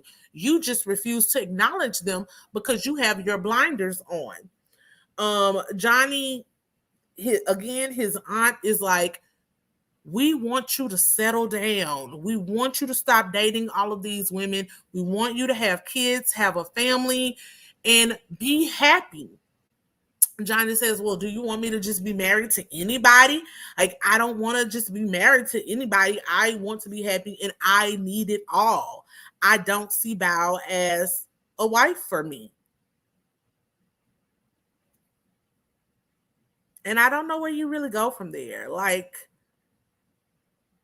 every time he says, oh, I'm going to try, oh, I'm going to do better, he gets right back into this super negative headspace and picks apart everything that she does. It's a hard life to live. Like, I don't know. Dimitri Nicole says Johnny needs his ego constantly stroked. He is impractical with his need of affection. I agree. Barbara Cole says, I think Johnny can't get over her hygiene issue. If so, he needs to say that. Mina Roof says Johnny got some major issues. He does. So the hygiene issue, again, if it's an ongoing issue, he hasn't said it. We haven't seen that issue between them in a couple of weeks. I hope she has started showering regularly, but yeah, if that's an issue, he needs to say it. So far, all he's talking about is this supposed lack of affection and initiation and wanting to be romanced. I have never heard a man say they want to be romanced this much in my life. Like, it's actually like he expects her to plan the date, do the date, pull out his chair on the date, open his door. It's a lot. It's a lot. Next, we see them have a meeting with Pastor Cal over Zoom or Skype or something. Johnny comes to the table looking very sad and withdrawn. Pastor Cal's like, what's going on? Why are you sad? He said he's sad because he's married to someone who's not right for him. He doesn't want her to get attached. He disinvited her to the family crawfish boil because he doesn't want her to get attached to his family or vice versa when he doesn't even like her. Strong words, sir. Strong words. You don't like her, but you keep having sex with her. Okay. He doesn't feel like she is genuine. Pastor Cal was like, okay, how so? How do you not feel that she's genuine? He goes to the conversation at the couple's dinner for their anniversary, talking about her saying that she makes gourmet meals. She's like, I do make gourmet meals. Johnny hinges on the fact that he feels they make the gourmet meals together. Well, we saw her meal prepping without you when you were at the crawfish boil. So clearly she also cooks by herself as well.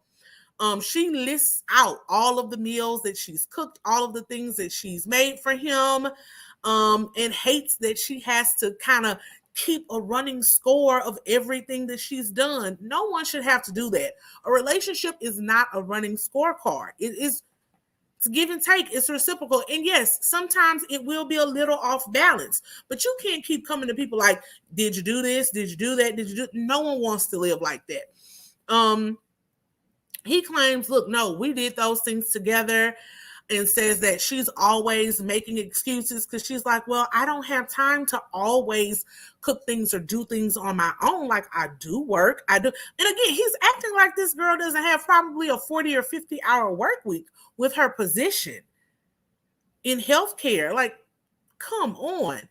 So Pastor Cal calls him on his hypocrisy and everything that he's saying about her. Pastor Cal asks him if there is anyone else. Is there someone else? Why are you constantly downplaying this relationship, sabotaging this relationship? Nothing she does is ever good enough. Is there someone that you have an affinity for outside of Bao? He says that, well, what I can say, Johnny says that he wished he was matched to almost anyone else than Bao in this process. That was a lot. Like, that was a stinger. Pastor Cal immediately calls him on that, tells him that he is being mean and unresponsive. He's not answering the question. Is there someone else? They go to commercial break. There's this dramatic pause. He comes back and he says, no, there is no one else, but what he has right now is not what he wants. There's no one else, but she ain't it, basically. He's comparing her to his ideal woman, his perfect image of a woman, again, this Stepford wife, and she's not it. Pastor Cal lets him know up front that's a sabotage. That's the sabotage right there. The perfect woman does not exist. If she existed, you would have found her by now. You have had an issue in relationships in the past because you throw everyone away. That should let you know there's no perfect person out there. But Bao is imperfectly perfect for you. She's strong. She's confident. She doesn't quit easily. She doesn't run at the first sign of trouble. And that is what Johnny needs. If Johnny could see it this way, they have the potential to be successful, but he is constantly getting in his own way with his over-analyzing thoughts and his need for exception, validation, and all those other things. He needs to, he said he needed to have a funeral for that ideal image and move forward. And they kind of laugh at that. That broke the ice a little bit. But Bao is visibly upset. She's hurt. She's crying. Trying not to cry.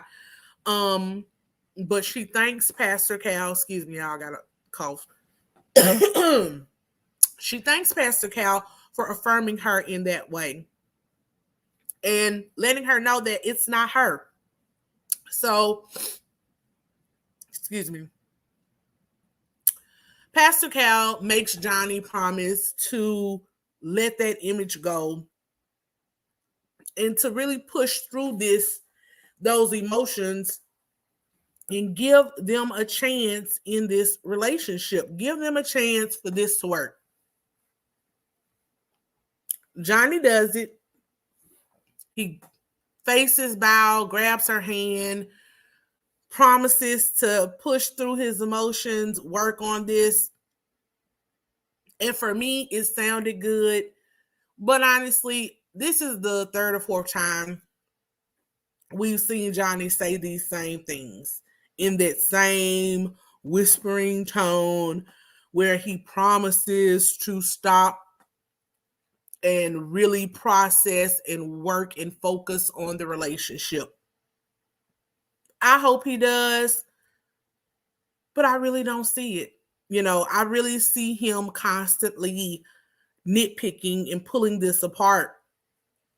A book that's really good, y'all, for stuff like this, not just in romantic relationships, in life, period. I've read it before. Because a lot of people do this. A lot of people self-sabotage for various things, career, dreams, goals, romantic relationships. But a really good book, if you all ever are interested in wanting to read, or maybe you struggle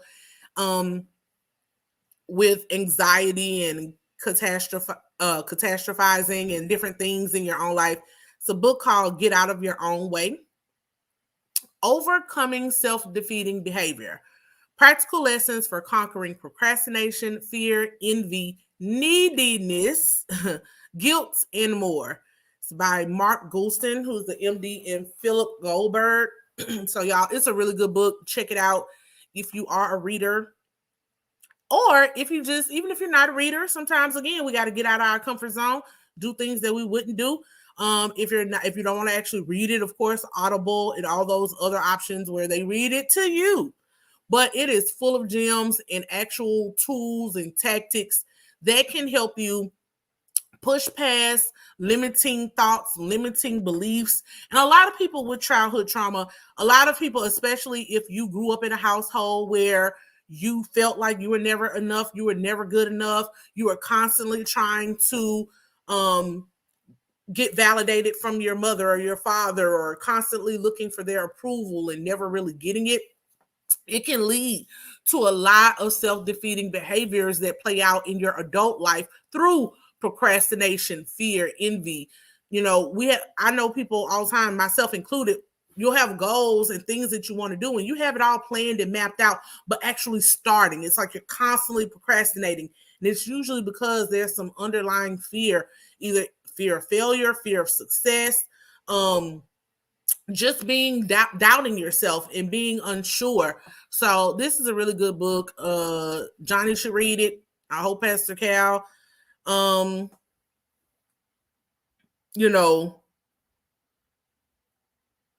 recommends it to him. And if not, if you see this video, Johnny, I'm recommending it to you and some of your compadres, and anybody who's watching the live or the replay. It's a really good book, so y'all should check it out. Let's get to the end of this and wrap this up. The last thing we see them, Johnny and Bao, are getting ready for bed. They both decide that they want to have a talk about what's going on so far. There's a lot of built up tension and conflict, which I think is completely unnecessary. But a lot of it is manufactured and self-made in Johnny's mind. So Bao says that, she's not happy right now. Johnny wanted to talk to her, wished he had talked to her before Pastor Cal, and before, also why he didn't want her to see his family. He says that what he said with Pastor Cal was very raw, and he actually regrets some of the things that he says. Bao tells him he's been very unkind and unfair to her because he's completely ignoring the things that she does do. So Johnny says that he has been really over the edge because he feels that their versions of the truth don't matter. And that is what perception is. This is why he needs therapy and needs to work on his emotional intelligence. And also why you have to stop in the, sometimes in the middle of an argument and kind of agree to disagree and go back in your own corners and process things.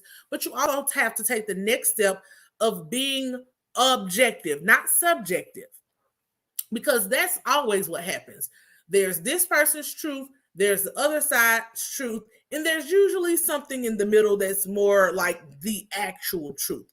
But perception can be reality.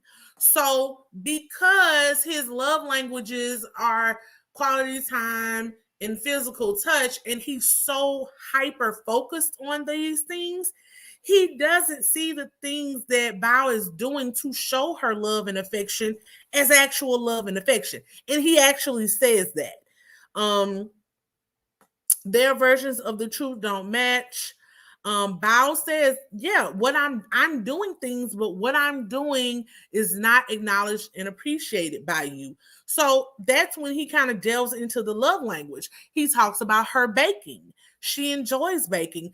To her, baking is giving of her time, is something sweet that they can eat together and enjoy together.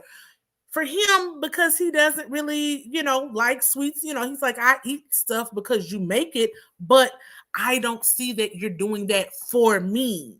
He is very clear that he needs things to be done for him, not because she's doing it in her mind to put a smile on her face. He thinks he's doing it because it's what she enjoys doing versus what he enjoys doing. And sometimes that really is true. In relationships, you have to do what the other person likes to do. It's part of a relationship and growth and compromise. In one of my past relationships, I traditionally don't really like action or sci-fi kind of based movies. For example, well, with the exception of Fast and Furious, I've always loved that. But for an example, my ex used to love Planet of the Apes, Transformers, all that kind of stuff. I at least thought I hated those movies. I would not go watch that type of movie on my own. I wouldn't pick that to go watch, but I would go for him. And eventually I actually started liking it, like waiting for the next, series or the next movie in the series of the Transformers or Planet of the Apes to come out. So that's what it is. Sometimes you got to do what the other person likes to do just to put a smile on their face.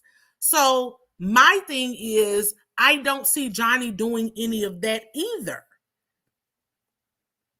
Bao has said she doesn't really like gifts.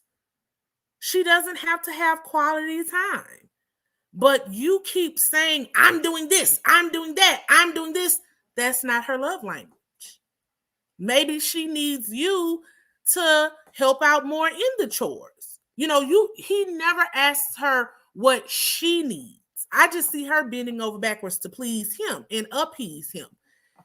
And it's getting a little bit old. But again, she makes it clear, like, we don't know each other yet. This is just week 5. We still have to have these conversations and get to know each other better and get to know our wants, our desires, what we need, what really makes us tick. And it's true. Ultimately, though, she agrees that she will talk and communicate more with him. She'll be more conscious on doing everyday things with him. She will plan a date for them. So her first thing is that she's going to wake up early and have coffee together so that they can start their day together. And hopefully this will be a step in the right place. A step in the right direction. Like I said, Johnny, all of these couples are really, just, it's a lot. It's a lot. Mainly for these two and Brett and Ryan. The other ones, I feel, we can just watch it and see how it plays out. But if Johnny continues to be as quote unquote raw he is, which is basically verbal abuse, I hope that she really stands up for herself. And I want production and the powers that be at the network to really rethink these contracts moving forward. Because this is now what, the fourth season? I think I really started seeing some of this emotional and verbal abuse back on season 9 with Matt and Amber. Like, I thought Amber was going to have a nervous breakdown at any second. I dropped the link if anybody wants to come in quickly to do some talking about this episode and these couples. But yeah, let's see. POP says, I didn't compromise what I wanted for a husband. I dated a lot, was blessed with my husband at 43. I'd be single if my boxes weren't checked. My husband is my forever love, and I'm glad I didn't compromise. I'm glad, sis. I'm glad it worked out for you. I think people have to be realistic in the boxes, though. Johnny is not being realistic. There is no one, unless he wants someone who doesn't work. Like, I don't know who would fulfill everything that he needs fulfilled, and I just think his needs are a bit unrealistic. And it's just a lot of self-work he needs to do. Heather's Passion Academy says Bao is doing a lot and Johnny continually finds fault. I agree. Bao is trying. Johnny, so far, not so much. So we will see how this goes moving forward. But I really like a bit of the turn that Michaela and Zach are having. I really like where Myrla and Gil are. You know, they're doing the work. They're trying to push forward. Both are being very patient with each other. And that's what you need, especially in a new relationship. But the rest of these, Rachel and Jose is going to be a hard sell from the finance side because they're just so fundamentally different. He's a strict saver and she is a spender. So I think finding middle ground is going to be harder for them, but I hope they can do it. I think it's just about maintaining boundaries, particularly for Rachel, keeping her separate. Like, that would be my thing. Because you do need balance, right? You need to save, you need to have investments, but also I need my splurge money. So for me, that would be my savings account. Like, okay, we'll sit down, we'll do a budget of the joint money, and then every month each side has some money that they can use for whatever they see fit. It doesn't require, this money over here. I'm not going to be running past it with you. I'm not going to say, do you mind if I get blah, blah, blah? No, that money is my money. And he can have his own pot of money too. Now, if he chooses not to spend his pot of money, that's on him. But don't criticize what I do with my pot of money. It's my pot of money. So the key is setting those boundaries and adhering and respecting the boundaries. Like, you can't mumble under your breath every time the girl brings in a bag or plans a trip or whatever, because it's her money and you all have budgeted properly for it. So just my thing. Stacy O says Johnny is emotionally and verbally abusive. MAFS executive producers should intercede. Without these people truly being vetted prior to the show, something horrible may happen. I pray it isn't so. Absolutely, y'all. I've been watching this since season 1, and I think back in like season 2 or season 3, they had someone who was actually physically abusive to the spouse, to the point where the young lady had to go get a restraining order. He hid it a little bit on the show, and then after the show, it just got crazy. Simi Simmer says, did you watch Put a Ring on It reunion? I did. I never gave my thoughts on it because honestly, my thoughts were the ghetto. Like that, that was it. The other two couples that stayed together, I hope that they work. I can see, I don't forgot those people's names. Let me look at it right quick. I can see the first couple being able to make it work better than LaRonda. So I can see LaRonda and her guy making it a little bit more than I see Jessica and her guy. But all of that other stuff that was going on with Darian and Kai, I didn't even have time. I didn't even want to review it because I was like, this is a crap show. This is beneath. Like, I don't know. I know Oprah has sold a lot of her stake in OWN. I don't want them to turn OWN into VH1. That's it. That's all. Like, I talked about it yesterday in the grab bag. I quit watching. I don't even think I watch VH1 anymore. I quit watching hip hop, Love and Hip Hop, whatever cities, doesn't matter which city. And basketball wise, I think back in like 2013, 2014.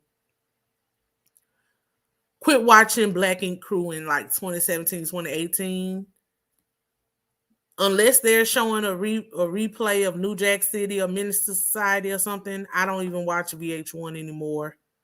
It's just not where I am in life. And it's not entertainment to me. Just my opinion.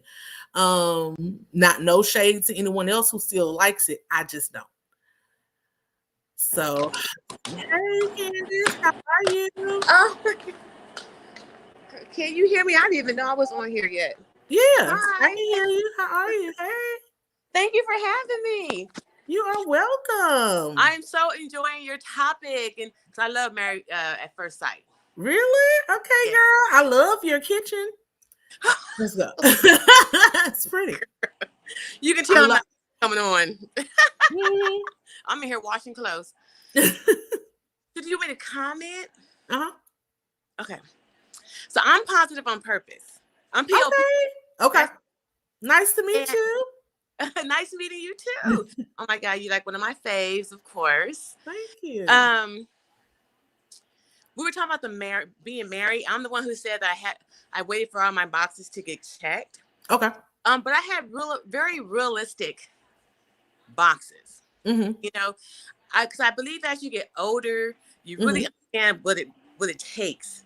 Yeah. Especially once you've had long-term relationship, what it takes to actually have to be married, because it's not a fantasy and it's not necessarily easy.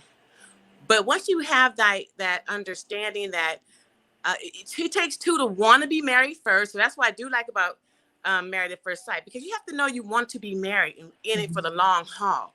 But then you have to also understand what marriage means. What is marriage? Because marriage is not pretty. It's not, oh, because you're so fine. Oh, it's not. It takes a whole body work to make a marriage work. You know what I mean? Absolutely. And that's where, what's the name? Bao, what's the guy's name? Johnny. That's where Johnny falls off, because he's still superficial. And it's not really. Well, I kind of was concerned about them in the beginning because they had met in the past. And I'm like, if he didn't have anything for her then, what's going to change now? Yeah, that preview for next. Did you see the preview for next episode? Yes. That's ugly. Like, that's ugly. He goes super low once again, at least from the preview. And I'm like, please stop subjecting this woman to this type of verbal and emotional abuse. He is super abusive. People think abuse just looks like yelling and cursing and stuff. Like, no. It almost seems like he is purposefully trying to tear down her self-esteem. Right. And it's hard to watch. Like, again, just because it comes up doesn't mean it has to come out. Exactly. You can say we're not compatible. I don't see it working. But to say I should have known when whatever didn't work out 15 years ago that I didn't want you, I didn't like you then, like, because again, that's not her fault. The experts did the matching, not her, and she made her list, and unfortunately she kind of forgot about him and left him off the list. But I wish the girl would have added him to the list, because he's just cold. Yeah. He's cold. And the one that's with Brett, Ryan, he's cold. But neither one of them know what they really want. And as far as I'm concerned, when you dated as much as those two have dated, and you can't seem to hold on to somebody, it's probably you. Exactly. It's probably Yes. yeah. Yes, it's like they keep thinking that they are such worthy partners and deserve it of whatever. And I'm like, what have you done to deserve these things? Because you're a man and got a job and you're financially responsible, as we all should be. Kudos Right. for being an adult. Like, and that's what's really frustrating for me in society. Period. It's like things have gotten so off kilter. A lot of men think they deserve cookies for the bare minimum. Right. Like Right. you just show up. I love how you keep saying the mediocre wants to model, because it's so true. Like, what makes you think you worthy? What makes you think you worthy? You know, oh, I love watching these shows just to see how they, because some of them they could end up together. I wonder, how did that happen? Because Mm-hmm. it looked like it was going to happen during the show. But that's the only problem with these shows, because they're so edited, and there's stuff that goes on behind the scenes, and sometimes it's good and sometimes it's not. You Mm-hmm. know, and then it shows up later when they end up getting together or not getting together, whatever the Mm-hmm. situation.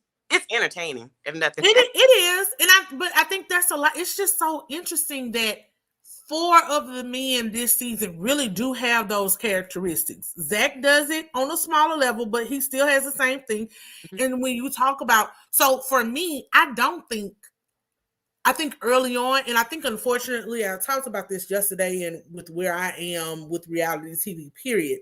I I loved it. think because of how society is trending and social media and all those things, it has gotten away from being organic as it was in the beginning, because more people see what you can get from being on these shows.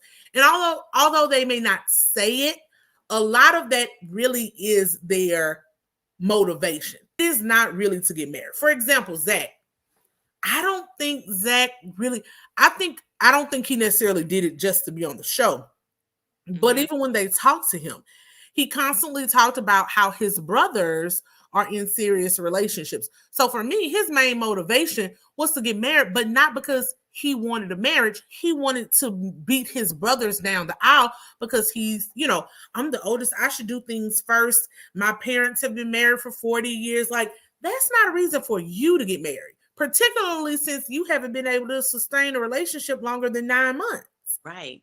He's like 27 too, right? Exactly. Like, they're young. Exactly. He's, Exactly. But because he comes from a two-parent household, and I'm yeah. sure he grew up in a community that had lots of two-parent households, um, he aspires to that, which is great.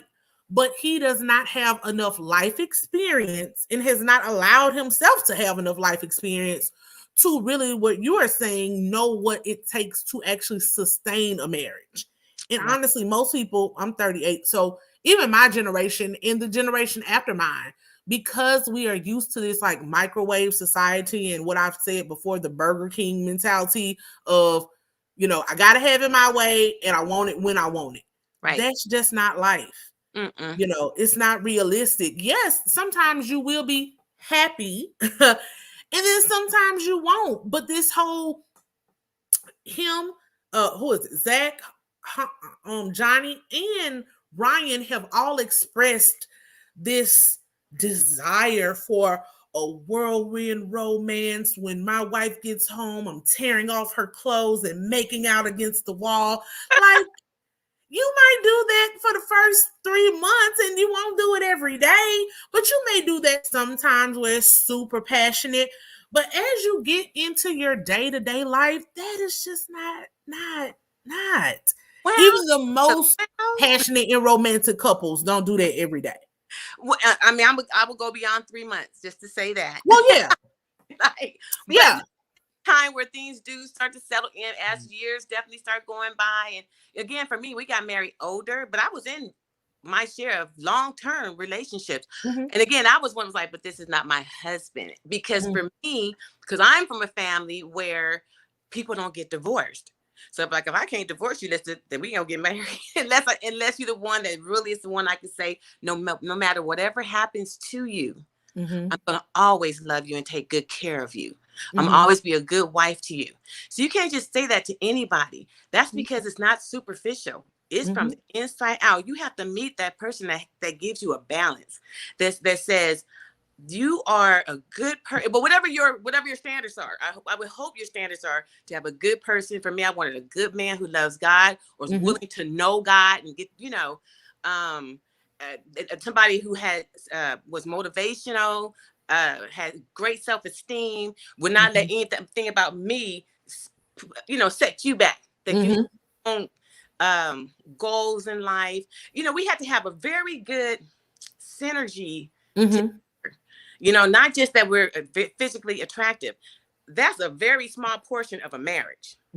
Because anything can happen. But when you're so happy and balanced from the inside out, like when I say my husband is my forever love, I thank God for him. This is 11 years later.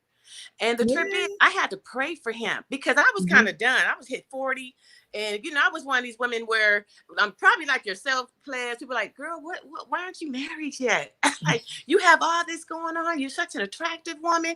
And you're looking at them like, I know this. Yeah, people ask me all the time, but I'm like, for me, like, this is purposeful. So like when we do these reviews, sometimes people are like, you're so serious. This is entertainment. I was like, yes, it is entertainment, but also for me, I have a naturally analytical mind, and with my psychology and social work background, I kind of always watch shows because I love human behavior. Fascinates me. I love seeing, like you said, how people are, how they got to be how they are. So a lot of this to me is like real life case studies. But then also, because I am a single woman who wants marriage, it's like it gives a real glimpse into how some people are in the dating world. Right. And for me, like what we're talking about now and some of their underlying issues, trauma, balance, it just goes to show how many people there are out there who really do, like, they think they want certain things, but just may not be ready for them. Right. And I had to be honest with myself in 2018. Like, I took a break from dating, got into therapy, because I had to ask myself the hard questions. Like, you want to be married, but are you ready for marriage? Like, really? Like, are you? Your childhood trauma, your relationship PTSD, a good man who has a job may have to work late sometimes. And you can't spaz out every time this man has to work late because of what somebody working late in the past meant. Right. That person may have been lying, right? But that doesn't mean this person is lying, and that man should not have to pay for everything that these other men did to you. Absolutely. Or even just on the abandonment level, like what, right? Like what Michaela is dealing with. Right. Her expectations are unrealistic, but it especially like when they had to be separated for COVID, right? And getting up the next day and him not being there, although he was kind of suspect in the communication on that.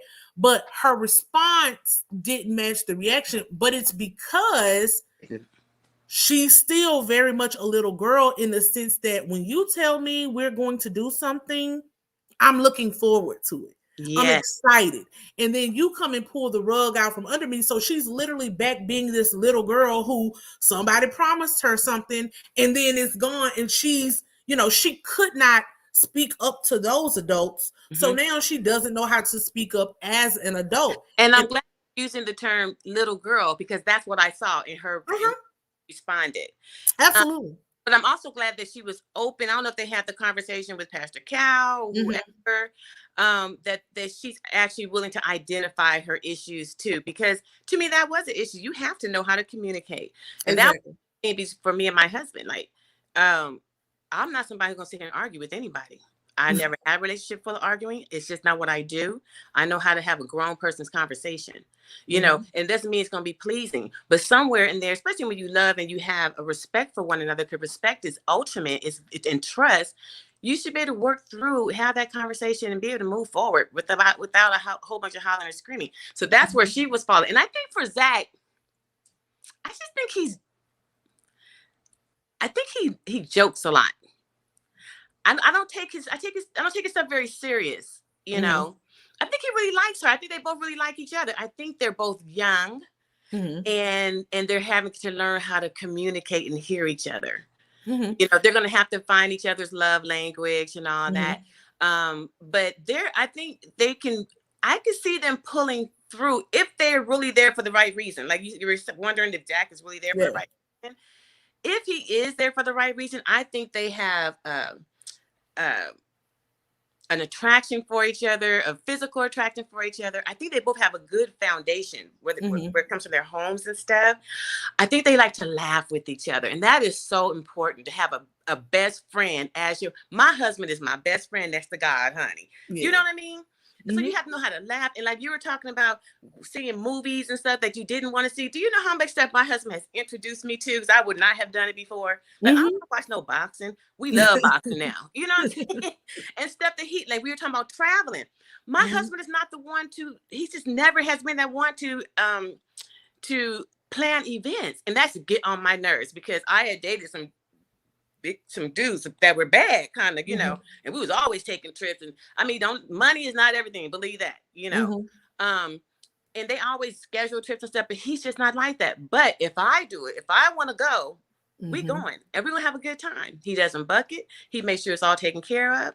And so you just learn how to decide. You learn how to decide the role you're gonna play in your marriage. You can't be stuck on, well, you should be doing this, but sit down and say who's gonna do it. Or how are we going to compromise and maybe just do some of this stuff together? Because initially, when I first went into my marriage, I was very much like the girl who's kind of prissy. The Myrla. Girl, she a hot mess. But I'm kind of laugh at her. She worse than me, but not too much. Because I was single for 43 years and I was doing the doggone thing out there. Living, honey, doing my thing. And so, you first meet this dude and you realize that I still want to go do this and do that. Not necessarily party or nothing like that, but when I want to shop, I shop. I do whatever. I spend the way I want to, and I'm doing totally fine. But once you meet that match, and I think I wrote this in the comment too, when you really are able to start letting your own walls come down, and when you realize you done met your love, you met this person who really makes you, who equals you out, kind of balances you, you start letting certain things go, like her wanting a dog all of a sudden. And that's a big responsibility. It is. Her walls will start coming down. She'll start saying, okay, well, I can compromise some of this money because I love my husband and we enjoy each other's time. It takes time to get to certain places. And I think the first year is the hardest year. I think we argued the most in our first year because you're living together, although we lived together first because I was 43, had never lived with a man before. But I wanted to make sure we could live together because I had not, ever in my life lived with a man. And we did great. So then we knew we could get married. And I always keep my own account. And I told him to keep his. He initially wanted to be like the other dude, commingle. Okay, no, but honey, I don't accomplish too much to be trying to commingle all mine. So it's such a that's why I get a kick out the show because it's really what they're trying to do is match foundations, I guess, and what should match. But what they keep forgetting, I don't care anybody say, you still have to be attracted to somebody. Oh yeah. And that physical, it doesn't have to be a humongous physical attraction because I do also believe that a person's personality can draw you in. But that personality, you have to be attracted to it. You know what I mean? Yeah. And that's why I think the issue is with Brett and Ryan. It's not just the physical, it's that he also does not like her personality. And then all of the other stuff that goes along with what you said, her living style, he doesn't find that attractive. So and again, although we want to say, take me as I am, some stuff gotta be changed. So similarly for Brett, just as she has not been able to find anybody, or she keeps running into the same situation where she's giving and she's falling head over heels and the other people are not, there is something there. And I think part of it is, she got to step back and do her own self-work and self-love, because I honestly do think there's a bit of depression there with her, just from everything that we're kind of seeing. And of course now with the dog dying, that's not going to help. She's only going to fall deeper into it because that was her constant. Like, that's why a lot of people get dogs, because if nobody else is going to love you, your dog loves you, love you. But it's true. So people like to bash Ryan. And again, I don't like him, but I will not fault him for having whatever his standards are. I think they need to change a little, But yeah, when you already aren't necessarily physically attracted to somebody, and then their personality is like, it's a lot, Yeah. and she has to push, like I said, if she needs therapy, if she needs some medication for her anxiety, but that's a lot for anybody to take For on. anybody. And she really does. The key, what you said, is self-love.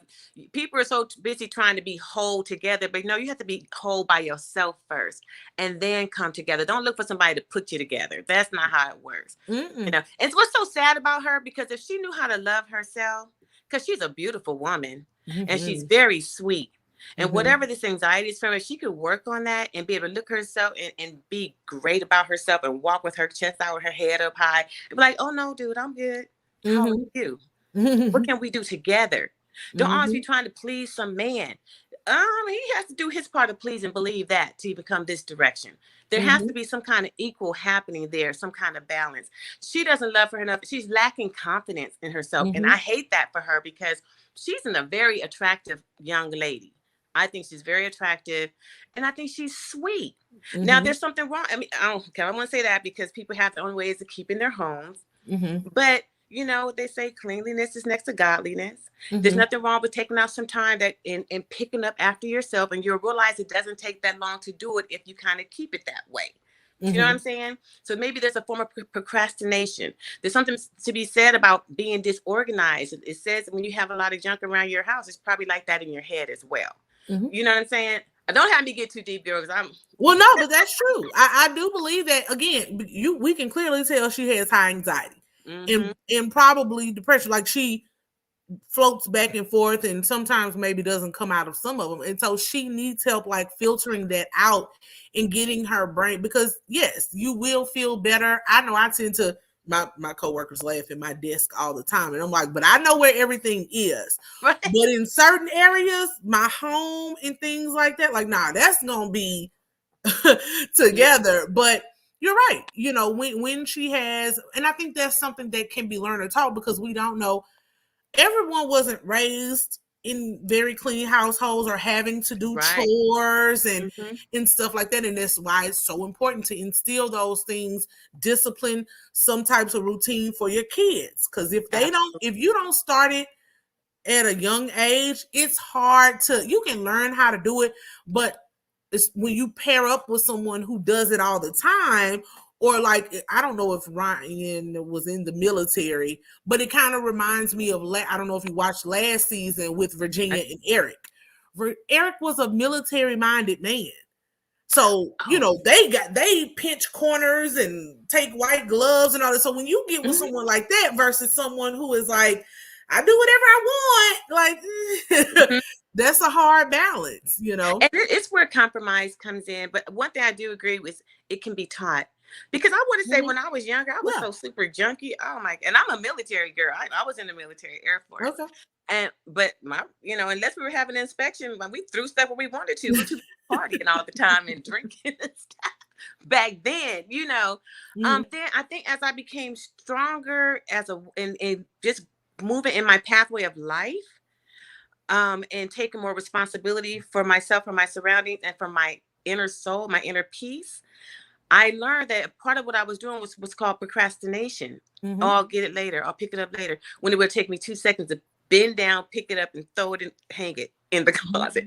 Do you know what I'm saying? Yeah. And so that became a practice of mine, because you take that into your careers and into the world. It goes into your relationships. And even more so, it clears clutter and it frees your mind. At least for me. So I made that a practice. So I told it is something you can teach yourself. I don't believe in being cluttered. I believe in getting rid of stuff, because you have to make room for what's next. So I'm the first one to start cleaning out the closet and take it to Goodwill so I can go shopping again. Exactly. But that's all part of it. So, like, there are reasons that people, like, hold on to things. I always tell people, like, most hoarders come from, like, poverty and a scarcity mindset. That they grew up where it's like, I never had anything. So now that they can get things, it's like, I gotta keep everything. Like, one of my family members, she's not a hoarder like the ones you see on TV. Like, they're no rat and roach. She's not nasty. She's not hoarding food, but clothes, shoes, and then wants to impress that on other people. Like, why Mm, would you get rid of that? Why are you taking that? Why are you having a garage sale? Because I don't wear it no more. If I haven't worn it in a year, it has to go. right. But to them, it's almost like you're being disrespectful even to God, because he has blessed you with things and now you just get rid of everything so easily. And I'm like, nah, if it has holes in it or whatever, it's going in Mhm. the trash. If it can be reused, I will give to Goodwill, or, Right. some it goes to a better home. But they want to keep everything. I'm like, you can't, you literally don't have enough space, to the point where it's like, okay, I have 3 storage rooms Right. Yeah. of And just to stuff, add to that, because you you don't said want to about get rid of anything. So a lot of that is just underlying psychological stuff, trauma mhm. that they. And so that's what I'm saying. I would be interested in knowing if this is how she was always, or as somebody said, Heather's Passion Academy has said, she may just be depressed, and it could be that too. Yeah. So, Yeah. yeah. Very likely. I don't know. Mhm. Yeah, I mean, I agree. I yeah, just feel bad it's for just super interesting because, like you said, when you see these people, their pictures, and you see them on paper, you just think, oh yeah, this should be wonderful. And it just gives you the glimpse of like everything, life is life and you really have to go through it. Everything isn't perfect. I just wish some of the guys were willing to go beyond themselves and do the work. And they them. Right. just, most of them are so closed off. They won't. They wanted what they wanted and they didn't get it, so they're done. I kind of feel like Johnny wanted to try it. I really feel like I think he knew from the beginning that, oh my God, I know her, but I'll try. And I really kind of feel like, even though he does nitpick, Mm-hmm. I I feel like he does try because there's some kind of attraction because he is having sex. They are having sex together. And Mm-hmm. even men don't want to have sex with somebody they're not really attracted to, I think. I don't know. They But will. And Johnny and his introduction to sex being hentai, I think he's one of those guys that it's there, he'll do it. uh, But um that's also what makes the battle even worse. It's like, if you really don't like her like that, then stop then having sex with her. exactly. There are And for ways her, that you she can should like show stop doing. affection and initiate intimacy without actually having sex. So if you think, hey, we need to take a step back, because he floored me when he said he didn't want her to go around his family and they get attached when he don't even know if he like her like that. Well, if it's to that point where you don't want her to, well, I'm not gonna say that because they're married though. Because I But he was like, married well, it's her. plenty of people who have sex and don't want you to meet their families. But that's Right. what it means. It's like, yeah, he'll have sex with her, but meeting the family or being involved with the family is something different. And I like how, again, he is in this echo chamber because everybody else who talks to him, even Jose, everybody who talks to him is like, Johnny, you're not being realistic. His own family. And he's just like, no, I wanted this and she's not doing this. So, Yeah. and Yeah. it's really crazy to see that he refuses to see anything this girl is doing. Gourmet meals. You're not making gourmet meals. I'm like, well, I don't know what he considers gourmet, but those meals look good to me. So, Yeah. I kind of felt now maybe I was missing pieces of it because sometimes I'm missing have to come back and watch the mhm. recording of it or whatever. Because some of the stuff he was saying I was in agreement with. Like I only saw her cook for him once. And I Mhm. think they were together. But she made it like, I do all this and I do it all the time. And I'm like, well, actually, you don't do that all the time. Mhm. The fact that you're not willing to take a shower after working out all day and getting to bed with somebody, honey, if that's something you used to do on your own, that's one thing. But now you have somebody sharing a bed with you. Go Yeah. wash off. Do something. But she was adamant, like, well, I'm not gonna do it. And she's actually kind of robotic, you know. Mhm. I feel like she does kind of exaggerate what she says she thinks she's doing. Sometimes I can see his frustration. Although I can say that he can be nitpicky, and then maybe I need to watch him more closely or something. But for what I have received from that, I do see they see things totally differently. Mhm. you know? Yeah, and that's where their perception comes in, and that's why sometimes I wish this show would give an option, kind of like Big Brother did back in the day when I watched it, where you could have access to a 24-hour feed, because that's what we need. Yeah. You know, seeing the editing, we don't really know, but because both people are so staunch in their positions, it's like, well, somebody's lying. And Right. unfortunately, we don't have enough to know exactly who's lying. What rubbed me the wrong way was when Pastor Cal kind of cornered Johnny on that. Is she doing it? And he didn't want to respond. Yeah. So I think it's probably an over exaggeration on both sides. She's probably not doing it every day, although to her, probably because she does the meal preps, he eats it every day. But so no, she's not cooking every day, but she does do it. And then for him, because he wants this daily type of thing, she does nothing. And it's also because he doesn't see what she does as, he doesn't see acts of service as a way of showing love. He thinks that's regular stuff that a wife should do. You should cook. You should wash my drawers. You should, you should make sure I'm ready for the day. And I think for her, that's not something that she would normally do. So it's her extending herself beyond herself. And she I know for me, if I'm washing your drawers and cooking for you, I love you, because I definitely don't cook for everybody. Right. So if a man told me, and I know I'm in here and got my good cookbooks out and my, my people's cast iron, and you tell me that's nothing, that's a problem.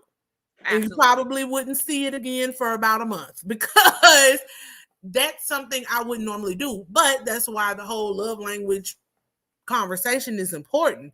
It is. She's busting her butt in her mind, and he's like, that's nothing. Yeah.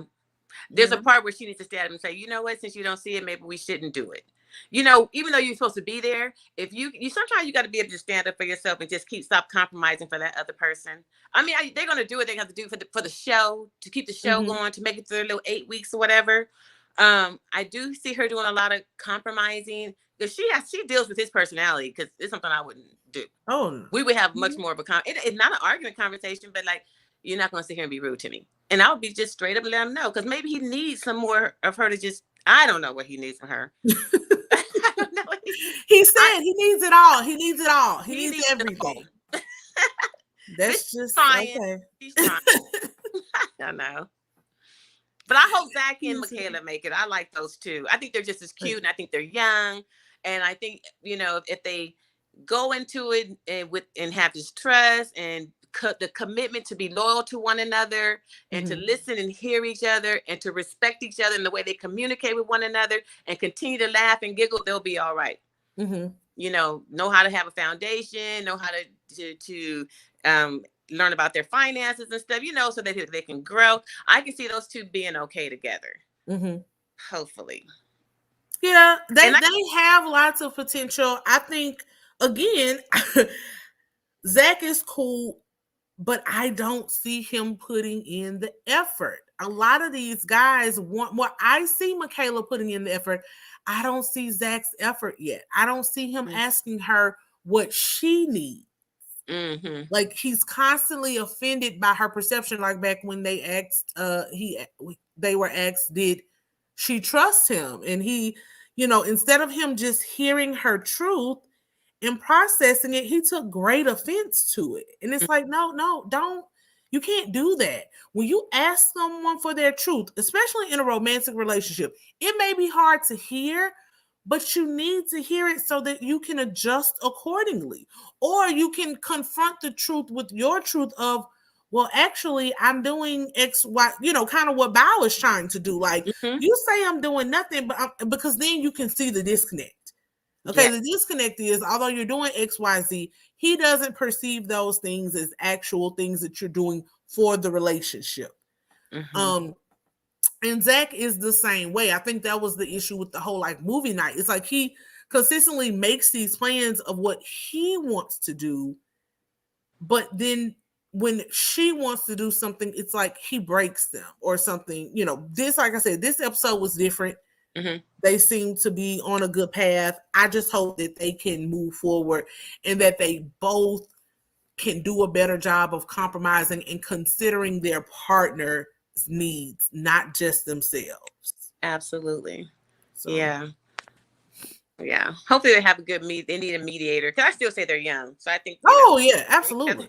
that young love, it can be volatile sometimes because you're still learning how to communicate yourself, Mm-hmm. you know, and share with somebody else. Exactly, but that's also why I've said this before. I think production needs certain rules to be on the show.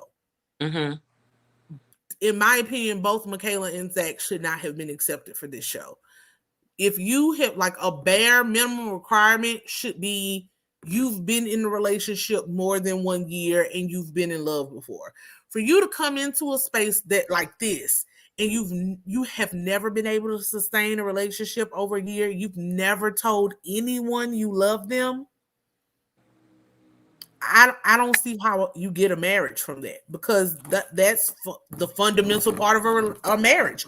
You can't run at the first sign of a conflict or a disagreement or because someone does something you don't like. And Yeah. that's part of love, the stick to itiveness, the staying with it, even when you see a side that you don't like, or at least trying to communicate and work through that. Same thing with Rachel. I like Rachel, but it's almost she could have been borderline of Chris, except Chris was actually engaged like 3 months before the show. Rachel just Oh, quit living with her ex-fiance or ex-boyfriend or whatever like 6 months before the show. No. trust her either. Something I do not trust that girl. I hear her. What's his name? I think he's very rigid. I think he'll soften up over time. Once he can let his own walls down because he's not going to ruin everything he has for some random that just came in. I don't care if they call him wife or not. He know what he's just. You know what I mean? So Yeah. he's fine. But I think she's in there for a different reason. There's something about her I just don't trust. I don't. Okay. And just the fact that you know that she'll cheat. And you Yeah. she just left a relationship 6 months ago. She wants I mean, I everything think her it's way. a rebound. And who wants their marriage to be a rebound? No Exactly. one wants that. Like, No. that's what I think it was. It was like, oh, this is here. I love love. Like people love love. They love those, butterflies. They love the initial beginnings. But can again, that's not what marriage is. That's not what you're not gonna have butterflies for 20 years. You're just not. No. And with them, some those first few months and maybe in the first year, is it love or infatuation? You really have to know the difference. Mm-hmm. Honestly, I could say my very first relationship, which is my son's dad, that I was with for like 7 years. But in the first year, I was just so in love, but I didn't love him. I was just very infatuated because he was fine and he was this and he was, you know what I mean? And Yeah. it took a few years for me to actually know that I loved him. Mm-hmm. But he's still not the man I married. But because what I knew, see, after those years had gone by, at age 21, 22, 23, 24 had passed by. Now it was 25, 26, 27. And we've Mm-hmm. gone two totally different directions by then. Mm-hmm. I'm in school getting mine and you don't mind doing. We were different. I wasn't looking for the fast car and fine man anymore. I was looking for somebody who was very extremely stable. Mm-hmm. You change as you grow. Yeah. And that goes from all ages. 27, the 30s get different, the 33s get different, the 35 gets different, the 38 gets different, the 40, Absolutely. it changes. And as you get there, then you evolve and you kind of realize, okay. Or some people don't. Because I They have a don't. lot of friends who are very, I mean, like, you got to They know how don't. to communicate, Mm-hmm. That's why this show is so intriguing to me, especially when I look at the shows when the ones who are still together. Yeah. And I'm like, wow, they're still together. Like Couples cam. Joffy and the other girl, Joffy. Couples cam. Yeah, I'm just surprised those two are still together. Yeah, I was shocked by I can't think of her name right now, the redhead. Oh yeah. The They moved to San Diego or somewhere. Santa Barbara. Caucasian sex. Yeah, her. I was really shocked because their season they were super explosive. You talk Man, about verbally abusive to each other, like they were. they fought like cats and dogs, and I was like, oh, they're together and they did well. I knew, I can't think of anybody's name. I know what you're talking about because I watched this show. Keith, I knew. Is Oh that yes. Keith? I knew they would stay together. I knew the black couple that had the baby Yeah. Yeah. would stay together. I knew Stephanie and the big guy that's her husband will stay together. Stephanie is like the petite white girl, real like athletic. I Mm-hmm. think they just moved to Florida too. Because Hmm. he got sick. He had a hernia or something. Oh, okay. I I don't. can't think his Okay. name. But Mhm. those two, I knew that they would stay together. I knew the two from Dallas, the little corny dude and the wife who was like, I want to be a career woman, not a stay-at-home mom, and she done went and had these two babies. The little skinny girl. Yeah. And I they think have I know the who you're two talking about. babies in Yeah. Dallas. I Hmm. knew they would stay together. Yeah. Even though she like it, when you watch their season, she was very much, I'm a career woman. I don't want to be tied down with a bunch of kids, blah, blah, blah. And it was like after the first year, it's like, yeah, we're pregnant, then we're pregnant again, then we're pregnant. So I knew that they would stay together. But see, I think that's what happens when you see if they really have time to, because these guys get 8 weeks to try to figure out, can we mm-hmm, still try to figure this out? You mm-hmm, know, it takes time to really mesh and melt together. So I actually really I enjoy the ones that actually show the older couples showing up and who's still mm-hmm, there. And sometimes you're surprised they're still together. And sometimes you're surprised when they are actually getting divorced because the years gone by and it's just still not working, that kind of mm-hmm. a thing. Yeah. Yeah. So I these knew couples we got right now, who? these couples we have right now, Mm-hmm. I'm just still curious about. I think Gil and what's her name, Myrla. Myrla. I think they're gonna work out, and I think she's gonna soften up. She's gonna Mm-hmm. choose love over handbags. She Yeah, is. I can see it. I can see they make a good, but again, both of them are trying. Like they're They're trying, trying. and Gil is super, super, super patient. Mm-hmm. Super patient. Because most He men, is. like all of his friends who have been introduced to her, like you could tell they were ready for him to run the other way. Mm-hmm. But he took it with a smile. He laughed at it. Yes, he does little jabs at her. I think both of them do. Yeah. Um, and they just kind of laugh it off sarcastically. Mm-hmm. Because she was doing the same thing to him about where they were going to live and different things. Mm-hmm. So they kind of get each other's humor. Yeah. Or at the very least, it's like she said, like she made, and I think that's the difference between her and what what the guys are doing who are in the bad marriages. She made the conscious decision to say, I said I didn't want a bald head, but let Mm-hmm. me see what else he has to offer. Right. She could have just harped and griped on the fact that he had a bald head, he's a firefighter, he doesn't make a lot of money, blah blah blah. But she chose to focus on the positive. I Mm-hmm. think if some of the other people, it's all about your mindset. I think if some of the other ones did that, particularly Johnny, they could get there. Cause Bao is trying. The girl was like, at first she was like, I don't like nobody to touch me. Then she says, well, I want, once they started having sex, I would like it every day. I was like, Mm-hmm. look at Bao, Yeah. but I She's don't know. always been attracted to him, though. And Bao is cute. I like her little She shape and is. stuff when she was She there in is her cute. yoga pants cooking. Mm-hmm.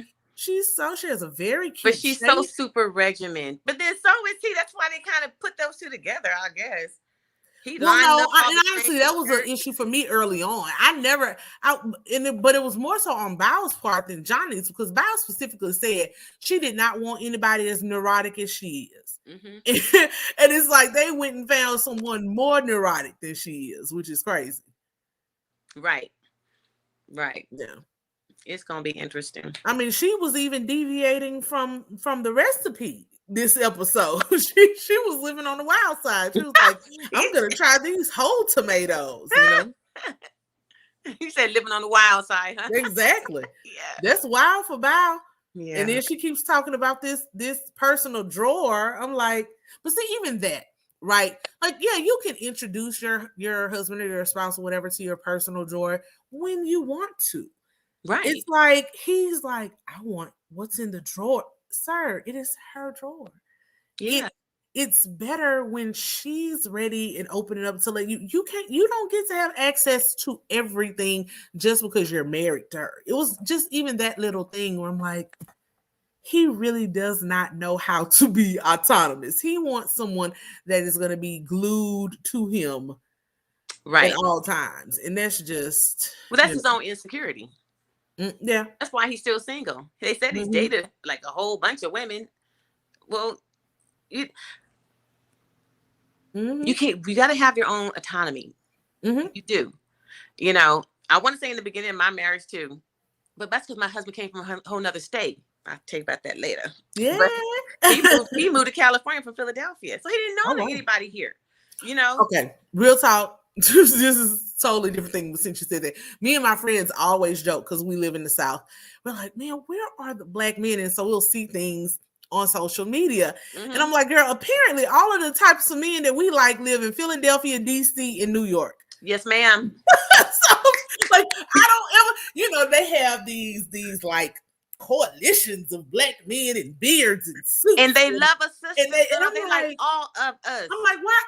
I ain't seen y'all need a chapter of those down here in Louisiana and Mississippi because I don't even walk past it, even in my profession. I mean, they're like one or two, but a whole group of like 100 of them, where are those men? So go ahead, girl. You got your feeling, man. Let me just say this real quick. Because I'm writing a book about it because I love me more. All right, now. Because again, you have to know who you are first. And one thing I never did was compromise anything when I was talking to him because I worked on myself from the inside out years ago. I feel I have a lot to offer in a relationship. And when I met him, I wasn't even looking for him. It just happened. When maybe it was manifested, I had gotten to a point in my life because I dated some good men. But I just never saw him as my husband, me. And I got to a point in my life, like I said, I was 43 when I married my husband. I got 40 years old. I'm still somebody's girlfriend for 10 years. And we were having a ball, but you're still not my husband. And I just got to a point like, Lord, what do you want from me? Because I'm kind of tired of this now. And I really see myself as a wife. You know, within about 6 months, I prayed to either be alone and just be able to love on God, but feel my voice so that I'm not lonely, because loneliness will keep you bouncing from place to place. So if you could feel the void of loneliness, I would take that than to keep bouncing. Or can you send me my husband? And then I wrote down everything I wanted in my husband. Mind you, I'm making sense kind of stuff. I'm older. I'm not saying silly stuff. I'm saying what's real. But I did write, you have to be specific when you're talking to God. You be specific, right? So even to the look that I was interested in, something that's going to keep me, appeased and stuff. And then within 6 months, I was at work one day and I got this happy face because I had been on this site years ago called Black Singles or whatever. And although I didn't care for the site, I had a great time, went on a good cruise with them. I got off the site. Here I am 10 years later, I get this happy face. For some kind of way, they regenerated it. So I was bored one night, got on there, started looking at all these different places. Different pictures and putting little smiley faces on them. But I hadn't paid for it.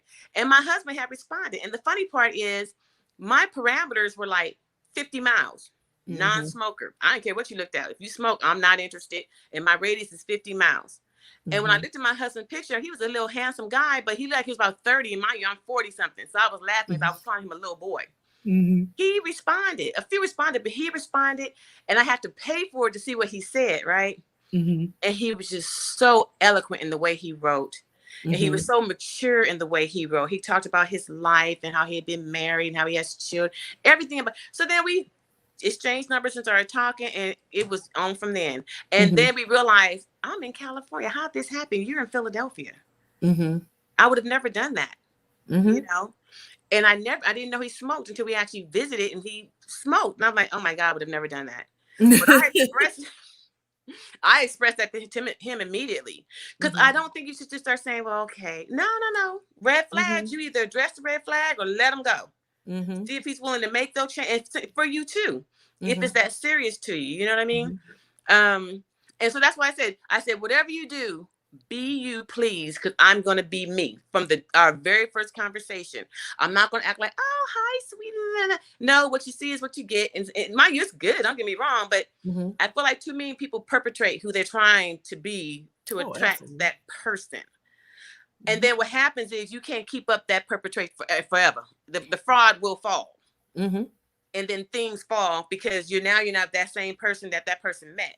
Mm-hmm. So who you meet is what you're going to get. So we decided that from the very first day we had our conversation. And from that day forward, we just kept moving. We've been moving ever since. Mm-hmm.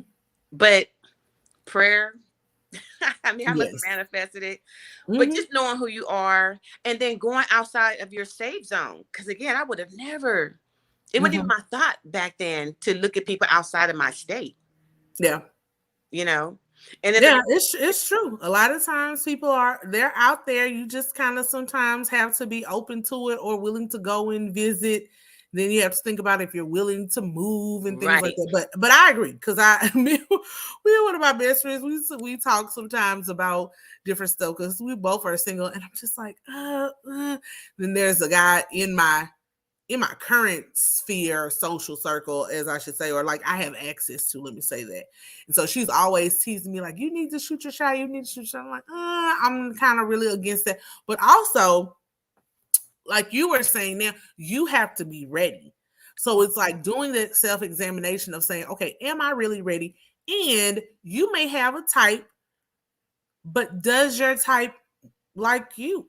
And I know sometimes people say that when it comes from men, people are like, they're so disrespectful. I'm like, it actually kind of is true. Because you got to think about it on the reverse. When I was online dating, I've gotten off of that for a while. But sometimes people would, try to talk to me and I'm like,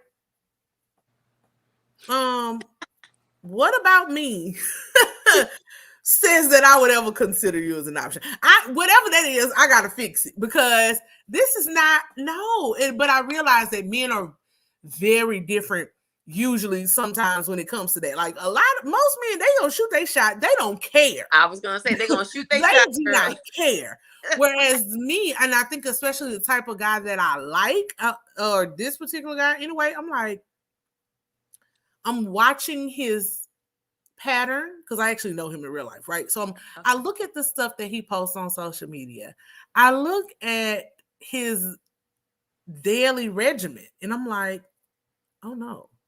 Like I gotta step it up. I have to get myself together and be on top of my game. Boom. to complement what he already is. And that's not a slight to me or anybody else, but that's just dealing in reality.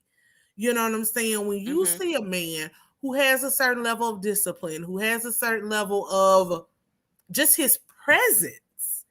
And for me, that actually attracts me to him more because there are not a lot of men who make me or who inspire me, I should say that, to be better. They don't. And I firmly believe that your spouse, your significant other, iron sharpens iron. And they should inspire you. Not that you go out and change who you are, but your lifestyles have to be compatible. Right. And at the very least complementary, even if they aren't compatible. Right. And if it's what we're talking about, even with the house stuff, the cleanliness stuff. Those are things that can make a break. Like you said, y'all lived together and did a trial run first because although I've said I'm not doing it again. I've lived with people twice before. For me, the breakup is just like a divorce because now you got to separate somebody's bed. That's your bed. You taking it back. I don't like that. So I don't think I will do cohabitation again. But I will say that you very rarely really know someone until you live with them. Because going over to visit, people are, most people want to, like you say, put on their representative, put their best foot forward. But when you're there day to day and you see them drawers still on the floor from yesterday when he got off work, that's a problem. You know what I'm saying? Especially if you're not willing to work through it and have those uncomfortable conversations. So yeah, good talk. I like hearing your story. Thank you for sharing that with us. Thank you. Because that is key for a lot of people. Sometimes your match is out there. It's just not where you live. Literally, and you have to broaden your horizons. And I'm still going to say you always have to work on self first. Fix self first. And then you go to the next phase. Don't look for two broken people come together to start having fun and get to know each other. Don't get together trying to be whole. It just doesn't work. Girl, D says, I'm assuming you didn't actually say to him, What about me would make you think I would be attracted to you? No, girl, you didn't hear me earlier in the video. I said what comes up don't have to come out. I know I have tact, but I'm saying for me, this was what I'm think because I sometimes get due to, you know, the homosexual, the struggler, the stragglers, the I don't even have a car. And at this age, I'm sorry, there are basic things that you have to have. I'm 38, I'm not 28, I'm not 18. Mm-hmm. So yes, a car, steady employment, hopefully an actual career that you are passionate about. Or even if you're an entrepreneur, like, are you really working it? Like, not just on my own boss, like you have a business, you got an LLC, you pay taxes, you have something to show for it. Mm-hmm. Those types of things, even if it's not a house, an apartment, you're not still living with your mother. Yeah, there are basic, there's baseline things that are a requirement. Good credit. And yes. That's something that I can't really see initially. Like I asked that later, but initially, like there are basic things, check marks that have to happen. And so, yeah, I get approached by dudes. I think a lot of it is guys think girls, women who are BBW or, you know, a plus size woman, whatever, they think they're desperate and that they'll accept anything that they have to offer. It's better than nothing. And I have to put them in their place and say, no, thank you. Yep. We're not, I have to consider, and again, this is stuff that I'm learning as an adult. I taught one of my supervisors. I was talking to her just randomly about a guy that I met, and her first question was, will he fit in your social circle? And I was like, huh? I traditionally I didn't think on that level. And so it's interesting to me learning from older women and also moving into a different career and financial circle and seeing how people in those circles think. You know, a lot of people, particularly, I don't know how to say it without it coming out wrong. Like, there are people who think love should be it. Like, love is enough. You love him. He loves you. That's it. Mm-hmm. That's not it. When you talk about building a marriage, building a family, wealth building, community building, and stuff like that, it really is a business and a partnership. It's a business. You have to see how this person is how you both will increase the bottom line and add to the value of each other's lives and relationships. Mm-hmm. So I'm not necessarily you have to be quote unquote educated in the sense of, you know, 3 degrees, 4 degrees, a master's degree, a lawyer, like me, whatever. I do believe that there are I have plenty of friends who are blue collar workers, who work offshore, who work industrial type jobs, but are still well read, knowledgeable, absolutely, worldly, who can move in the circles that I move in and carry on intelligent conversation. There it is. But the reality is there are some that don't. And I have to consider that. I have to consider, absolutely, when we go to a gala, if he opens his mouth and a mouthful of gold teeth show up. I have to consider that. And people will say, that's superficial. It sucks. No. It might be a little bit and it may suck a little bit, but that's just the reality of the world. I want a spouse to have a partner, to have companionship. I don't want to marry somebody and then feel like I still have to hide them. And I don't want them to feel like they're being hidden. No. So you have to think about those things on the front end, or at the very least, you know, if you do have all the goals, are you willing, you know, can you do a plez? Are you willing to change that? Absolutely. So there's a lot to it. I'm walking out. Said, so, thank you for clearing that. Sorry for thinking you would be that rude. Oh, girl, no, I'm not. I'm very nice. I'm very nice. I don't like, because I've had people be buttholes to me. in life in general. So I try very hard not to be ugly or dismissive to anyone. Right. Um, I say no, thank you. But I'm just saying, one of my first thoughts, because it's like, again, that makes me question, what am I giving off? And that is a question you have to ask. If you are Absolutely. constantly attracting the same thing and it's not what you want, you gotta step back and do Yeah. some self-evaluation and say, what about me is giving off that I'll take the bare minimum?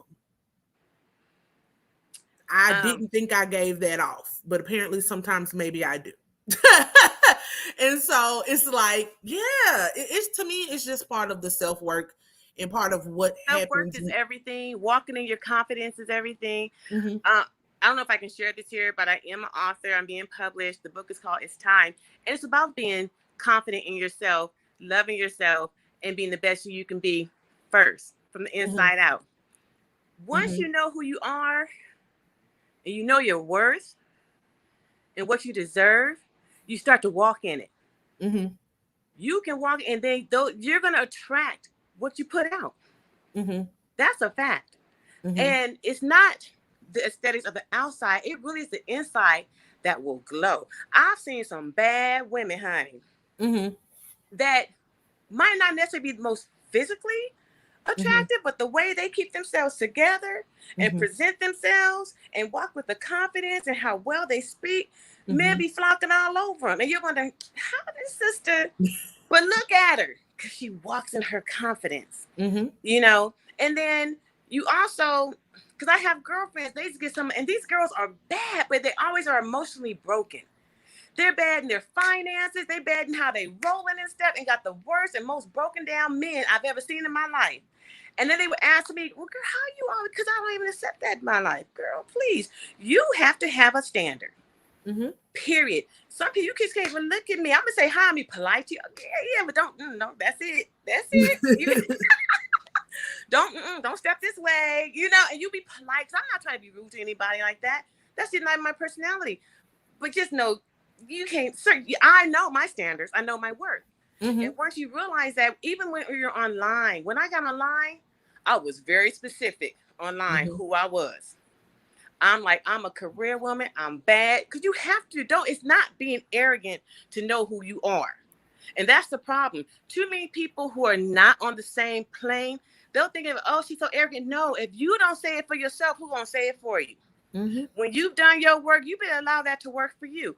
I'm a good woman. I love who I am. I want this. I want that. And what I said on my eyes is pretty broke it down who I was, where I was coming from. I said, come to me at my equal or better, or don't waste your time. And I meant that.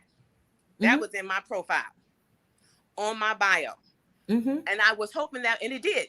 It alleviated a whole bunch. And I felt like if you came to me knowing that I'm going to talk to you kind of like that, you must have something to offer. And I really, my husband, he was like really on point. I mean, it didn't mm-hmm. scare him off, Yeah. you know. Either you're going to get somebody who, I don't know. I was just being very honest with myself because I was too old to play games. I'm Mm-hmm, not on there for fun. I wasn't on there for some sexcapade or anything like that. You know, I was looking for my mate, a mm-hmm, match, you know, mm-hmm. and my match has to match my lifestyle and Yep. who I am. And you have to be articulate. You don't have to be rich. You need to be able to fit in because I can fit anywhere I go. My Yes. husband, that's why I'm so glad that we're very similar Mm-hmm, from any social climate. We can mm-hmm, fit, like literally, you mm-hmm, know.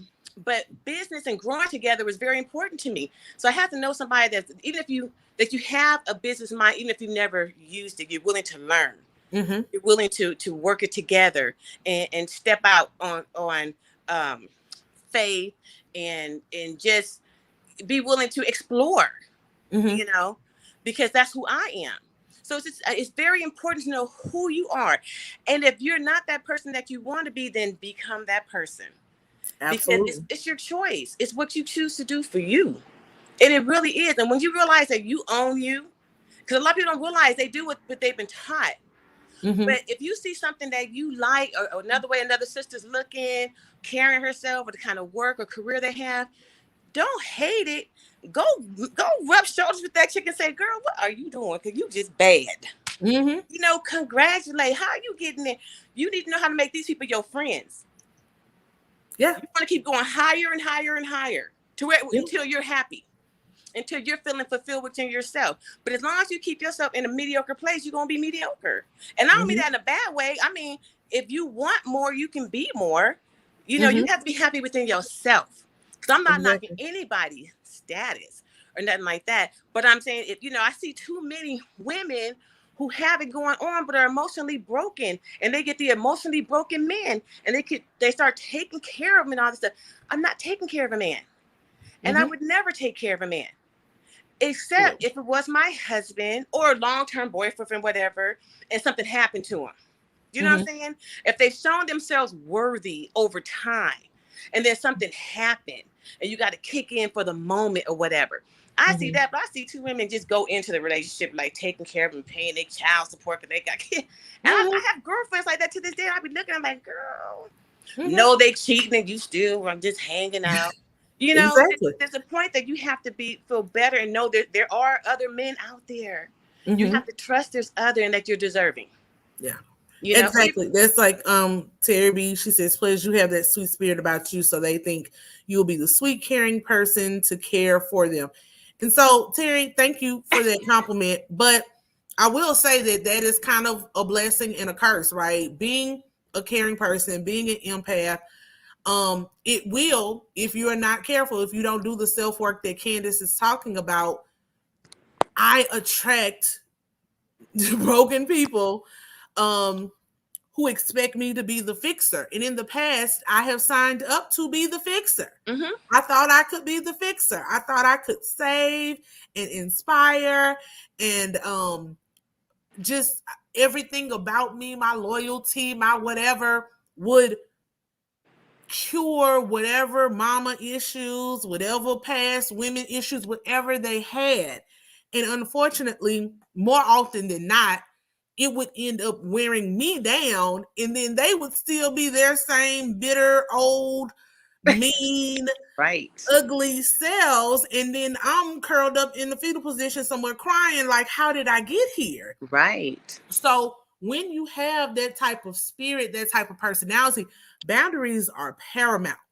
And actually listening, like, don't just jump into bed with people, like, listen, get to know people, ask questions, ask about their childhood, ask about past relationships, and hear their responses and watch out for red flags. There are a couple of relationships that I was in where I saw it. Like, I saw the red flags early on, month 2, month 3, but I thought I could change them. Right. I thought my energy, my whatever would change it, would help them. And I could probably have like helped the journey, but I couldn't do the work. They had to want to do the work and they didn't. You know, a lot of Black men are not up for therapy and facing demons and things like that. And at that point in their lives, they weren't. And I could have supported that, like, you know, but I couldn't do it for them. And that was a hard pill to swallow. And so once I finally got away from that, I'm like, okay, I'm not going to walk into that again. And like you said, I have to do the work because I also had my own trauma, childhood trauma, relationship PTSD, whatever that I was dealing with, that I think lots of, especially narcissists can snuff you out. Like, they can pick up on a weakness, they can pick up on a trauma, they can pick up on whatever, and they will exploit it if you let them. So that is why being self-aware, being hard on yourself, also being gracious to yourself as well, because you didn't know what you knew. I can't go back and be 24-year-old plez. I can't. I wish I could. I can't. And unfortunately, that 6-year relationship taught me a lot. It got me to where I am today. So I had to go through it. I wish it didn't, but it did. So we have to be real with ourselves. And that's why for me, in Black for me, I mean, this is my community. So in Black male-female relationships, I hear both sexes like talking at each other not a lot and not talking to each other and Right. not giving each other grace of, hey, we both have a lot of collective trauma in this country, which has led us to where we are today. And how do we give each other grace to move past instead of there being a constant like pointing fingers of you're not doing this and you should do more of this and y'all put us down and y'all put us down, and it's just a lot. But it all starts with the individual. Yeah. And so for me, when I am dating or considering dating, like I ask people those types of questions, like what kind of self-work have you done? Have you done any therapy? Like, how was your childhood? Did you grow up in both of them? Did they get divorced? Like, there are lots of things. What happened in your last relationship? If a man flips out and goes to like cussing or talking about his ex really badly, that is ding ding ding ding ding ding ding ding ding ding ding ding. And I try to give them grace. I'm like, oh, okay. What did you learn from that situation? Is there anything you could have done differently? Mm-hmm. And if their response still goes back to the other person, I cut it off because they are not introspective enough. They are not self-aware enough to know that even in my bad relationships, I know there are some things I could have done better. There are some things I could have done differently. Not my fault, but still, I could have done them better and differently. So if someone isn't ready to do that and it's always somebody else's fault, it's a red flag. Don't ignore that. Yeah. You know? So you have to learn to speak from a humble place. Because people speak from pride and emotion. But to really be heard, you have to have humility. Because that's the only way you can. The humility comes with accountability. And then you're willing, and when two people together that can speak in humility, you normally get more done because honesty comes out. Truth, accountability. And then you can speak what you really desire. You can speak in a calm manner and say, you know what I desire from me, for me, for us is this. I don't want to come at you. I want to love on you. You know, people can just be what's real. But when people, like you said, want to point fingers and I have to be right and nothing gets heard. Nothing gets heard. And then things just continue to split and fall apart. But when you come, somebody has to be willing to take a breath and come in humility. Both people. Yeah. If you want to really try to pull things back together and really work on a relationship, you have to be able to be heard. You know? Absolutely. And you have to be, like you said, honest. You have to be vulnerable. That doesn't happen overnight, but you work at it. You be honest, vulnerable. You yourself have to know your triggers so that you can apprise your partner of your triggers. But you also have to learn how to manage your triggers where everything, what we were talking about earlier with Michaela and Zach, breaking plans is a trigger for her. It's a clear trigger for her.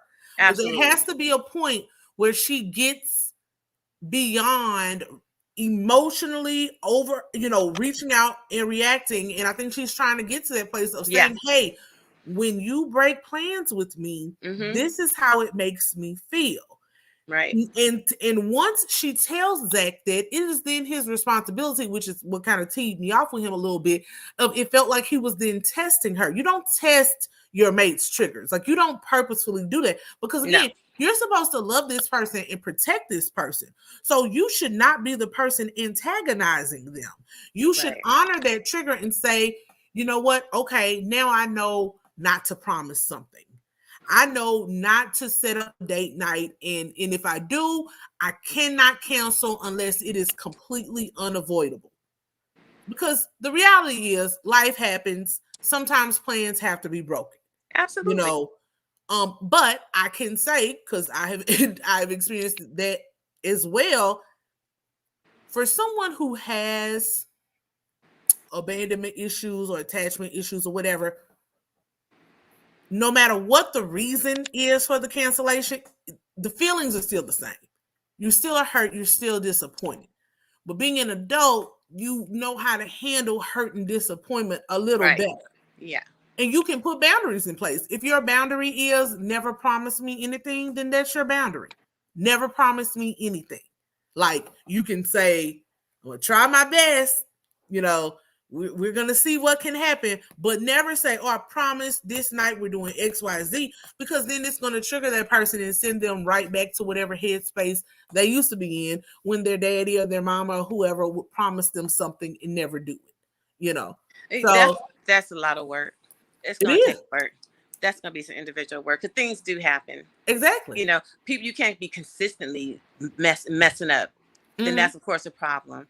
But to promise somebody, well, I'll never do that, that's not even realistic, because exactly. it's going to happen. So, exactly. And that's what I mean. She has to manage her responses better. Right. She has to manage her responses better. And then he needs to do his best to do exactly what he says he's going to do, what he says he's going to do, or know how to make a phone call. But you have to be consistent. Exactly. You know, you can't be consistently not making it to your dates or whatever. Absolutely. You know, not getting home on time. Then it becomes a problem. You know, because these things are going to come up. Just be realistic, and you know, things are going to happen. It's all a learning experience. And just hopefully it's worth it. Hopefully it's worth the work. And you know, worth hanging in, but don't be anybody's punching bag, and definitely don't be your own punching bag. Don't beat yourself up because you're trying to please somebody if they're not worth pleasing. You know what I'm saying? You got to figure it out. I still think those two. I think he just plays a lot. I think he really likes her, and I just think he's young. You know, I'm gonna pay more attention, because one thing you said about him and the brothers and just trying to be first. You know, I do remember him in the very beginning. That he's the oldest. That's right. Is he the oldest? He's the oldest brother, but he's the youngest of all the guys in the group. Yes, that would it. He's still young. He is. But the cute thing is that they're both young. So that's that young, fiery love. I think, you know, we're older now, so we're a little bit calmer. But I remember me. Oh, yeah. Oh, me at 27. And I think it was fun. I mean, you know, it was fun love, and things get hot and spicy afterwards, girl. You know what I'm saying? You gotta let them young hormones do what they gonna do. You know? And then hopefully they'll find their balance, and then they'll grow. You know, and then they should always try to have like a little mediator to, you know, try to help them learn how to communicate if they really want to try to continue to go together. Because I think they both really like each other. I think they're both very attracted to each other. And the one thing he said that I thought was so cute to her was the day that she didn't have her extra hair or any makeup on. He just thought she was beautiful. Yeah. I thought that. He said, I love her just like this. See, that says a lot. It does. That says a lot.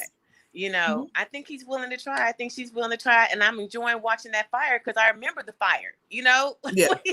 It's that good. It's an energy that, you know, that we have when we're younger. But the question is, are you willing to not argue with me and willing to listen to me? Are you willing to understand what hurts me so we can continue to have this kind of fun? You know? So that's what we'll probably see with them, hopefully. Those two. Yeah. The other ones, I'm suspect. I think Gil and the other chick, because I think she's been hurt a lot. So the Myrla, whatever, she likes him. So now she's giving him the little kisses, but she's not going to walk at everybody else's tune. She has her own tune to walk to. Absolutely. And she's like, and I'm worthy of it. Do you know that I'm worth it? That's what she's playing with him right now. Do you? And he's like, well, we gonna see, because I do like you, but I think he knows he's worthy too. But being the man that he is, because he understands where they are. They're attracted. I'll be curious to see how that goes. I think they'll fall into place. Oh yeah, he told his friend, because when the friend was like, "Have y'all consummated?" He's like, "I'm not worried about that. It's right. It's going to happen. Yeah, she's affectionate and touching and kissing when necessary." So I think, you know, and I actually think, I don't know, part of me thinks they may have already gotten it in, and they're just not telling the cameras. Yeah. Yeah, because you see me smiling all the time now. Look, that ain't from no kiss. Exactly. Like when you see their actual, just like their body language towards each other, I'm like, I think y'all just don't want to tell us. We don't know. And I don't necessarily blame them, because then you'll have Dr. Viviana over there asking the questions like she was asking the other people. Is it vanilla sex? It's like, girl, that's too much. It's too much. Well, I'm gonna watch you when you do Potomac, because I hope I can come up again, because that Candace child, I can't wait to talk. Oh, did you do it? Did you see yesterday? I think I was on and off yesterday. Okay. had to get when I finish this, because the it won't let me add timestamps like while the video is still uploading. So it's finished uploading. So when I finish this, I'm gonna go in and add the timestamps, and you can go in and see it. Girl, I did what I don't normally do. I try not to really breed people or go off on people like that, but I gave it to Candace yesterday. So unless she does something else tomorrow night, which she probably will, I had my thoughts on Candace last night, and my thoughts on why I'm kind of, I don't know if I'll be watching the next season of Real Housewives of Potomac. I'm I saw over, that. yeah, I'm over Candace and Giselle. So unless they bring some more people in, and if they keep Robin and Giselle together, I'm just not here for it. These shows used to have really good balance, and now it's just, we had the quote unquote truth. Then the very next episode, Giselle and Robin are doing these really uncalled for hypotheticals at the reasonably shady party. It's like, girl, you couldn't honor your word for 3 days, a week, however long. Like, and again, I understand it's a show and I need to, but no one just likes to see women getting together and having fun anymore. And that's what I said. So when I said I was on and off, I did make quick comments when I was on and off. But again, I had so much that I'm the one else that said it's too much to type. Yeah, because it's a lot. I felt like like it's becoming draining. And like this stuff with Candace, it just unnerves me to a point because I was like to jump to the TV and do what needs to be done to her. I'm sorry, and I'm just being real. I've never seen that kind of behavior or anybody that gets away with it. Let's just be real, especially the Yo Mama jokes. The girl, Dr. Heavenly does it, and for some reason, I don't care for with her, but there's just something about her that she's just doing it to be funny and stupid and nasty. I mean, Dr. Heavenly from Married to Medicine. I talk about her too. I don't like it when she does it either, but yeah. Yeah, I had to get kind of used to it. But Candace, she's hostile. She's aggressive. She gets in your face like she wants to pop you, like she's gonna pop you or something. All that camera stuff she was doing, girl, that is aggressive. And yeah. Girl, like I said, I'm gonna go do my timestamps because someone asked about them. And it was a long video. So, and I actually made, but I think I have to download the video and then cut it up to put them out individually. I don't know, but I'm definitely at least going to go do the timestamps, and I may make them into individual videos for people who just want to see. Because I know some people don't like or don't watch Family or Fiance. They only care about Rohop or LMAH. But oh yes, yeah, I girl, like Candace. People put it on all types of things. I have not liked her from inception. I have tried. Like, I keep trying to like you, girl. I keep trying to give you the benefit of the doubt. And every time you in that mouth, and I am not a violent person at all. I said this yesterday in the review. One of my friends who I talked to about the show is, and I was like, well, girl, if I was there with you, I would not step in and stop it. That's where I am. They wouldn't pay me enough. That's production's job. So I'm not going to reach out and touch her. I got too much to lose, but I can see why other people want to reach out and touch her. And yeah. Well, just like Monique. I was so glad Monique, I hate to say it, because she had been pushing that. Yeah, but Monique it's you would think she would have learned her lesson, and clearly it didn't work.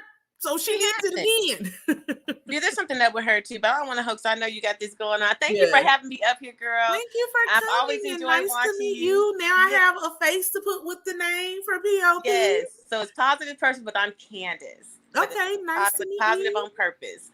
Thank you, Candace, for joining in. And we will not hold you to that other Candace. She trying to ruin y'all's names. Honey. No, please don't. Okay, right. So I'll see you. The grab bag will be back on Monday. I'm moving it to Mondays instead of Sunday. And then Married at First Sight is going to be on Saturdays still. And I'm going to add some other stuff in. But thank you for joining me today. Thank you so much. Have a good All right. You have a good weekend. Bye-bye. All right, y'all. We had such a good conversation. It went long again, but I hope you all enjoyed the review and the conversation if you're into it. And so I will go back once this uploads as well. I'll do some timestamps for anybody watching the replay, so you'll know when I'm talking about each individual couple in the review, and then once we started our phone call.